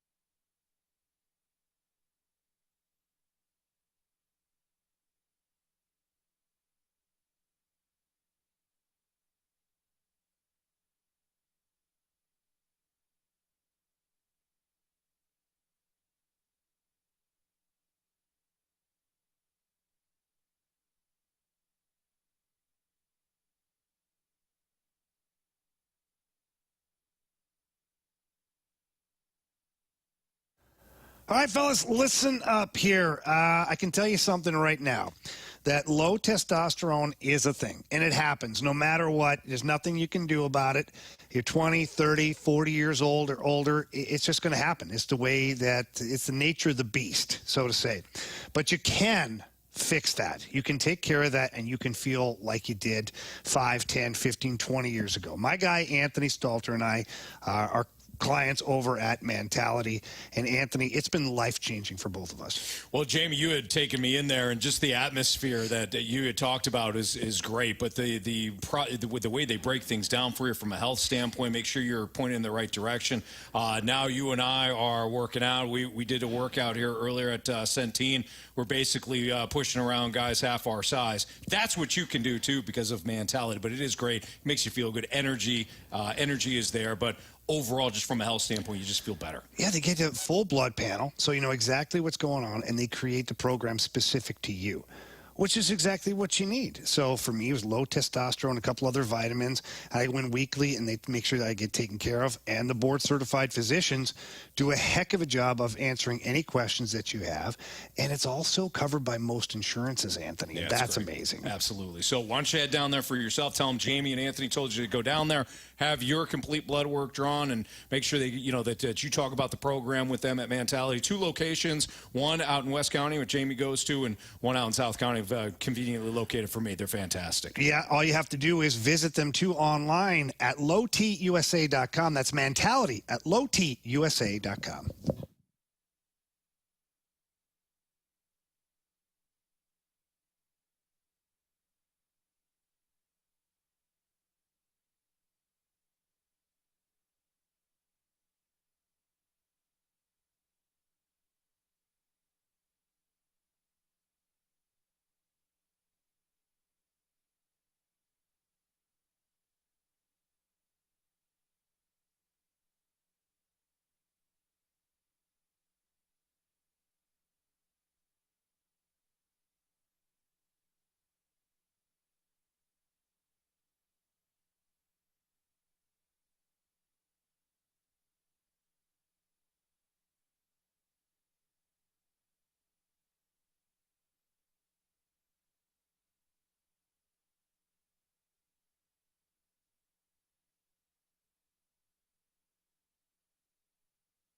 ESPN Sports Center. I'm Andrew Marsh. It's time for a Sports Center update brought to you by Saliga Heating and Cooling. The Cards are looking for another win tonight in the desert as they took down the Arizona Diamondbacks last night by a final score of 10-6. They scored 5 runs in the 9th inning. Steven Matz looking to continue that streak of 1 win as he goes up against Merrill Kelly. 8:40 first pitch. The Cards are 11 games back of first place in the National League Central, 9 games back of that final wild card spot, but they are playing good ball, 7-3 in their last 10 games. We talked about your St. Louis Cardinals all day long. If you missed anything from today's show, make sure you go to 101ESPN.com or check out the 101 mobile app. You can also find us on YouTube, as all of our shows are archived on our YouTube page. So check it out. Of course, the podcast all brought to you by Dobbs Tire and Auto Centers. We have Beat the Streak and our biggest question of the day coming up next. I'm Andrew Marsh, and the Sports Center update is brought to you by Seliga. You need a coin. An independent American Standard heating and air conditioning dealer.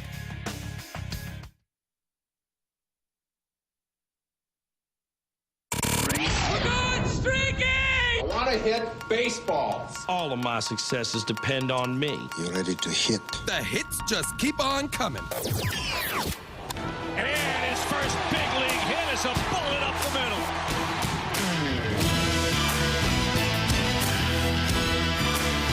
All right, time to play Beat the Streak here in the Fast Line on 101 ESPN with Jamie Rivers. I'm Anthony Stalter, and Brennan is joining us for Beat the Streak again. What's up, Brennan? What's going on, boys? How we doing? Not too bad. Appreciate you joining us again. Marsh, go ahead and update those standings, kid. Yeah, Anthony, unfortunately, Nico Horner did not get a base hit last week, so your streak came to an end. I'm looking at Jamie's right now. He is currently at 11, so he beat his former streak of 10. Anthony, you're still in the lead. I have 2. Brennan has 1. So that is where we stand right now and beat the streak. So what was mine? 13? Is that what it ended at? I believe so. It might have been 12. There's a few days, and I got to count it up again.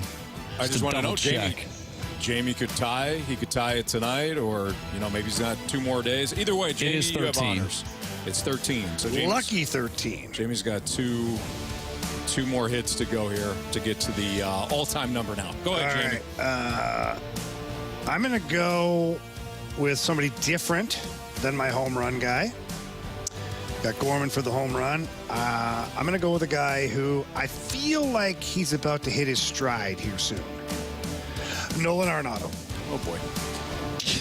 That makes sense. He's been okay. Yeah, I would say so. So Nolan Arenado now off the board. Who do you got, Marsh? I'm going to go with a Diamondback tonight. Christian Walker, he's been hitting the ball pretty well. Went 2 for 4 last night. Had 2 runs scored, a home run.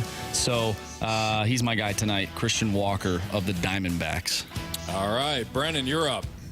Well, I'm going to throw the challenge flag and say my streak's at 5 because Nolan Arenado, I picked him on Thursday, and he has been hitting it every game. But I think tonight I'll go with Donovan. Donovan, you said? Donovan, yep. He had 3 hits last night. He's looking pretty good. Okay, there you go. I'm going to go with Wilson Contreras. I'm going to go with my home run call. He's got good numbers against Merrill Kelly tonight, so I'm going to take Wilson Contreras. So Jamie Rivers with 11 right now. He's got Nolan Arenado. Marsh with 2. He's got Christian Walker. Brennan, even though he was trying to go with the cumulative score there for Arenado, he took Donovan. He's at 1. And my streak got busted last week, so I'm at 0. I have Wilson Contreras. Brennan, good luck. Hopefully we'll have a chance to talk to you tomorrow. Yeah, awesome, boys. Let's go Cards. There you go. There we go. Thank you. There you have it. So let's beat the streak. Time for the biggest question of the day. It's time for the Fast Lane's biggest question of the day. Guys, I want to continue that conversation we had earlier with the Claves audio. We talked a little bit about the pitching, but there was that catching aspect of the conversation. So I'm going to play the audio and then get into today's biggest question of the day. All right. Hey, look at the rotation now. Michael. Okay, we were pitch to contact today. We had good defense. Well, you know what? Pitch to contact doesn't work like it used to. So I think. Well, maybe if I play the right audio, we could get there. You look at the catching situation. We don't have a catching coordinator. Yadier Molina was our catching coordinator. But he's not here anymore. There's nobody here officially that teaches catching on the minor league level or the big league level. So there's a lot of things that probably need to be reevaluated. If you want to move forward. Now, if you want to, regress and step back and let somebody else be the team of the division, if not the National League, then be my guest. But I don't think the Cardinals are going to go that route. I think they're going to try and step out and reevaluate things and try and maybe redesign themselves a little bit. So, Claves, says redesign. And when I think of this whole catching situation over the course of the year, it's been a real cluster blank, in my opinion. How do the Cardinals, if you're bringing in new pitchers for next year, and that's been the hot topic of discussion, is bringing in new arms for 2024, can you roll with the same catching crew that you had this year? I know Wilson Contreras is under contract, but what do you do at that position? Well, you've got Wilson Contreras. He's your catcher, and you've got Herrera. He's your backup catcher next year. That's just the way it rolls. You got Kisner, who maybe you move at the deadline, maybe you move him in the off season, but there's too many cooks in the kitchen for that matter. So Herrera's got to be your guy. First thing I would do, honestly, is, and I don't even know if this individual would be willing to do this or want to do this, I would call Mike Matheny, and I would make him my catching advisor. Sure. The stuff that, well, one, let's not forget that he was the guy that groomed Yachty, okay? And then we had him on not too long ago when it was the home run derby, when he was in town to do the home run derby. The stuff he was saying and his recognition of what the importance is of a catcher and a team and what they have to do. I mean, this guy is, what he said was incredible. If that guy was sitting across the table from Contreras and Herrera and explaining to them what their job is and the work that goes into it and the accountability at the catching position, I really feel like you'd have a spike in your catching position. Yeah. Let's not forget here a couple things too. One, you haven't had to deal with this in 20 years. Right. We've said this before, you're spoiled, It's right? not just Yachty. You're right. It's not just Yachty. It's Mike Matheny, too. Yeah, it's the whole bunch. You've had Matheny, then you had Yachty. Yeah. And now you've got, a youngster in Herrera that's still learning, and you've got Contreras who maybe never learned the right way. Whatever it is, or wasn't held accountable, or maybe he just doesn't understand what the Cardinals are expecting. So for me, it would be going to find somebody like a Mike Matheny to come in and kind of revamp the whole process, because Claves is right. Yachty was the process before. Right. And unfortunately, Mo, I don't know if he would admit this, but they weren't ready for life after Yachty. They didn't realize the drop-off that there'd be. They didn't realize just what Yachty did to help the pitchers, or just, whatever it is. Yeah.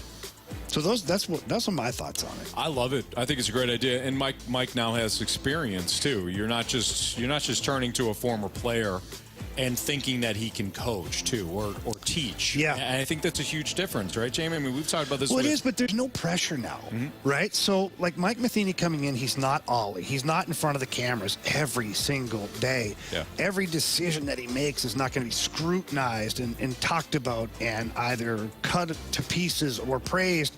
He's the catching advisor. And quite honestly, anything going up as far as improving the catching position is going to make him look like a rock star. Yeah, very true. Because right now it's rock bottom. Yeah. It feels like nobody has a good grip on what the expectations are, what the process is, any of that stuff. Yeah, cool. So I think it'd be a fun job for Mike Matheny. He gets to do what he knows best, which is be a catcher and communicate. And he's a really good communicator. So I don't know. No, it's a great call. That's Jamie Rivers, Anthony Stalter. It's Fast Line on 101 ESPN. We'll put a bow on this show next.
If you miss anything from today's show, you can download the podcast available at 101ESPN.com or on your 101 ESPN mobile app. Talked a fair amount of Cardinals today. Talked about the Tyler O'Neill situation. Katie Wu tweeting out earlier today that the Cardinals are not inclined to trade Tyler O'Neill. They don't want to just give him up for anything at the deadline, which certainly makes sense. But as Jamie and I discussed, you still got to move him. So we talked about that. Also took a lot of great mic drops today on what would disappoint you at the trade deadline, if what the Cardinals do or don't do, what sort of game plan Mo would have that would disappoint you. And again, we get a lot of good thoughts on that. Stuck a little NFL in there too. Talked about some predictions. Marsh and I have, and I think Marsh, you're going to get to this next. Marsh and I have a possible punishment situation going on. I say the Falcons are going to have more wins this upcoming NFL season than the Vikings. So, Marsh, I think we had some ideas on the text line, did we not, for punishments? Yeah, we did. And I don't know if you want to get to those now or not, but yeah, we can if you want. Why not? Here's one from the 314. Loser watches the movie they haven't seen. Weekend at Bernie's versus Space Jam. That's pretty funny. While wearing the other team's gear. Yeah, something. I mean, it's got to be a little bit more than that, but I think that's pretty fun. You could have a watch party with listeners. Yeah. I like the tie-in to previous shows. I like where we're headed. Yeah. We got one from the 314. 10 shots from Riz's airsoft gun. Oh. Okay. Yeah. You know, it's been done. Yeah. It's been done. Can we looking for something original? Can we come up with something else? Well, Anthony, what about this? From the 314, tattoo of the winning team's record. It's not terrible. Definitely up the ante there. Not terrible. You can put something where you can't see it, Anthony. Yeah. It doesn't have to be like a full arm sleeve. Right. You just have to put a little, Yeah. What's that, your kid's part of your kid's birthday? No. That's Minnesota Vikings record in 2023. Why'd you do that? Nah, don't worry about it. Actually, kind of funny. That is kind of funny. Here we go. Uh-oh. From the 618, loser has to go to a Cardinals game. Oh, wow. Sniped the Cardinals on that. My goodness. Holy smokes. I accept. That's I think harsh. That's pretty good punishment. Yeah, that's terrible. Here we go. From the 217, loser has to do the Waffle House Challenge. Do you know what that is? No, what is One I'm in. That's a Waffle House. Yeah, but what's I do the like challenge? waffles. Yeah, right. So the Waffle House Challenge, and maybe I might be saying this wrong, but this is from what I believe the Waffle House Challenge to be, is that you have to spend an entire 24 hours at Waffle House, and you reduce the amount of hours you're there by how many waffles that you eat. Or pancakes, or one of the two. I believe it's waffles since it's Waffle House. So however many waffles you eat, that's how many hours you get to take off your 24-hour punishment. Wow. Okay, That's so interesting. you could probably punish 2 or 3 waffles quickly. How big are these waffles? They're good-sized waffles. Waffle Are they? House, Waffle House doesn't have pancakes, by the way. It's waffles. Right. And like the size of a dinner plate? yeah. Okay. I think you could punish 2 or 3 quickly. So that's 2 or 3 hours gone. Yeah. You wait about a half hour. You could probably punish another 1 or 2. Right. I think you could whittle your way down To about... I think you could whittle your way down quickly in like 3 or 4 hours. You could be cutting that in half. Right. I think you could certainly, if it's 24 hours, with 3 or 4 hours, you could pound 12. There's no way you couldn't. The rest of that time, though. The rest of the time, though. Holy smokes. That's a pretty good, that's a hefty challenge, though. So I hate it. We got a text from the 636. Had several friends do it. Record was 8 hours. Wow. This Okay, actually, so I kind of like this. I like waffles. That's kind of in line with what I said. Yeah, that's 16 waffles that that person ate to get it down to 8 hours. Okay. All right, let's think about it. Let's let it marinate. We should take it to Sales, and we'll take it to the Waffle House. Right. There's one right there on Dorset near the station. Yeah. This could be kind of a fun thing, Anthony. True. We could set up, on remote. That is true. We can set up right there on remote, Waffle House. All right. I kind of like this. Okay. And I'll be sitting there eating a bacon, egg, and cheese. How's that waffle, guys? Yeah, Jamie's set no matter what. That's why he wants to do it. That's not a bad challenge. It's not bad at all. I actually kind of like it. All right, so and if, by the way, if the Falcons and Vikings finish with the exact same record, then you both do it. Nuh-uh. You both do it. No, it's a wash. There's no. Anthony? There's got to be a little bit of an out here. No, there's no out. The out is your team has to win. That's it. Marsh, what do you think? If you guys tie, you both have to do it. Yeah. You both do it. I think it's a wash. Yeah, I don't know. Maybe we do something else. Maybe we flip a coin. Oh, you guys. If it's a wash, we still go to the Waffle House and we For sure. broadcast live there. But we just enjoy a normal amount of waffles and a normal amount of time. And not stay there for a full 24. Yeah. I don't like your guys' idea. We also got from the 314 the Hot Chip Challenge on the air. All right, which one's that? I've done that. You It's eat the hot one chip. Eat the hot chip. It's pretty awful. Yeah. But I don't know if it translates to radio. Although we got the YouTube. Yeah, you're right. Things have kind of opened up that YouTube channel. But if you're used to spicy food, it's still pretty hot. I don't know. That's not very pleasurable. It's a different kind of punishment where the Waffle House would be, filling. Yeah. This would just be pain. Wait, hang on. This is the best tiebreaker, and multiple people have sent this in. If it's a tie at the end of the season, Jamie has to do the challenge. Oh, wow. I like that. Why am I being dragged into this? You're the idiots who did this. I like it. I say we do it. I'm in. They both finished 9 and 8, then Jamie gets roped into it. Yeah. Because he was the one No, that but they don't have to agree. finish 9 and 8, so No, that's I'm the just problem. saying, The records are like they could both finish 7 and 10. Exactly. I don't like Marshy's Vikings. They finished the same amount. Well, you better start rooting for the Falcons then. I don't like that idea either. They're I winning don't team this know. year, Jamie. All right, I'm in. Yeah, he's in. I'm in. All right, there you go. You know it's going to come down to the last week. No, too. it's not. I have no doubt, Anthony, that your Falcons will blow it. I will be very disappointed if it's even close. Wow. Yeah. I mean, I thought it was funny that it was 7 and 10 for the Vikings, but we know they're going to be like 9 and 8. Your Falcons have no chance of winning 9 games this year. Agreed. Oh, yes, they do. Not even close. Oh, yes, they do. No. That's Jamie Rivers. He'll be eating those words and a lot of waffles at some point. I'm Anthony Stalter for Waffles. Andrew Marsh. We'll be live again at the Centene Community Ice Center tomorrow for the Fast One. We've got an instant replay coming up right now. See ya.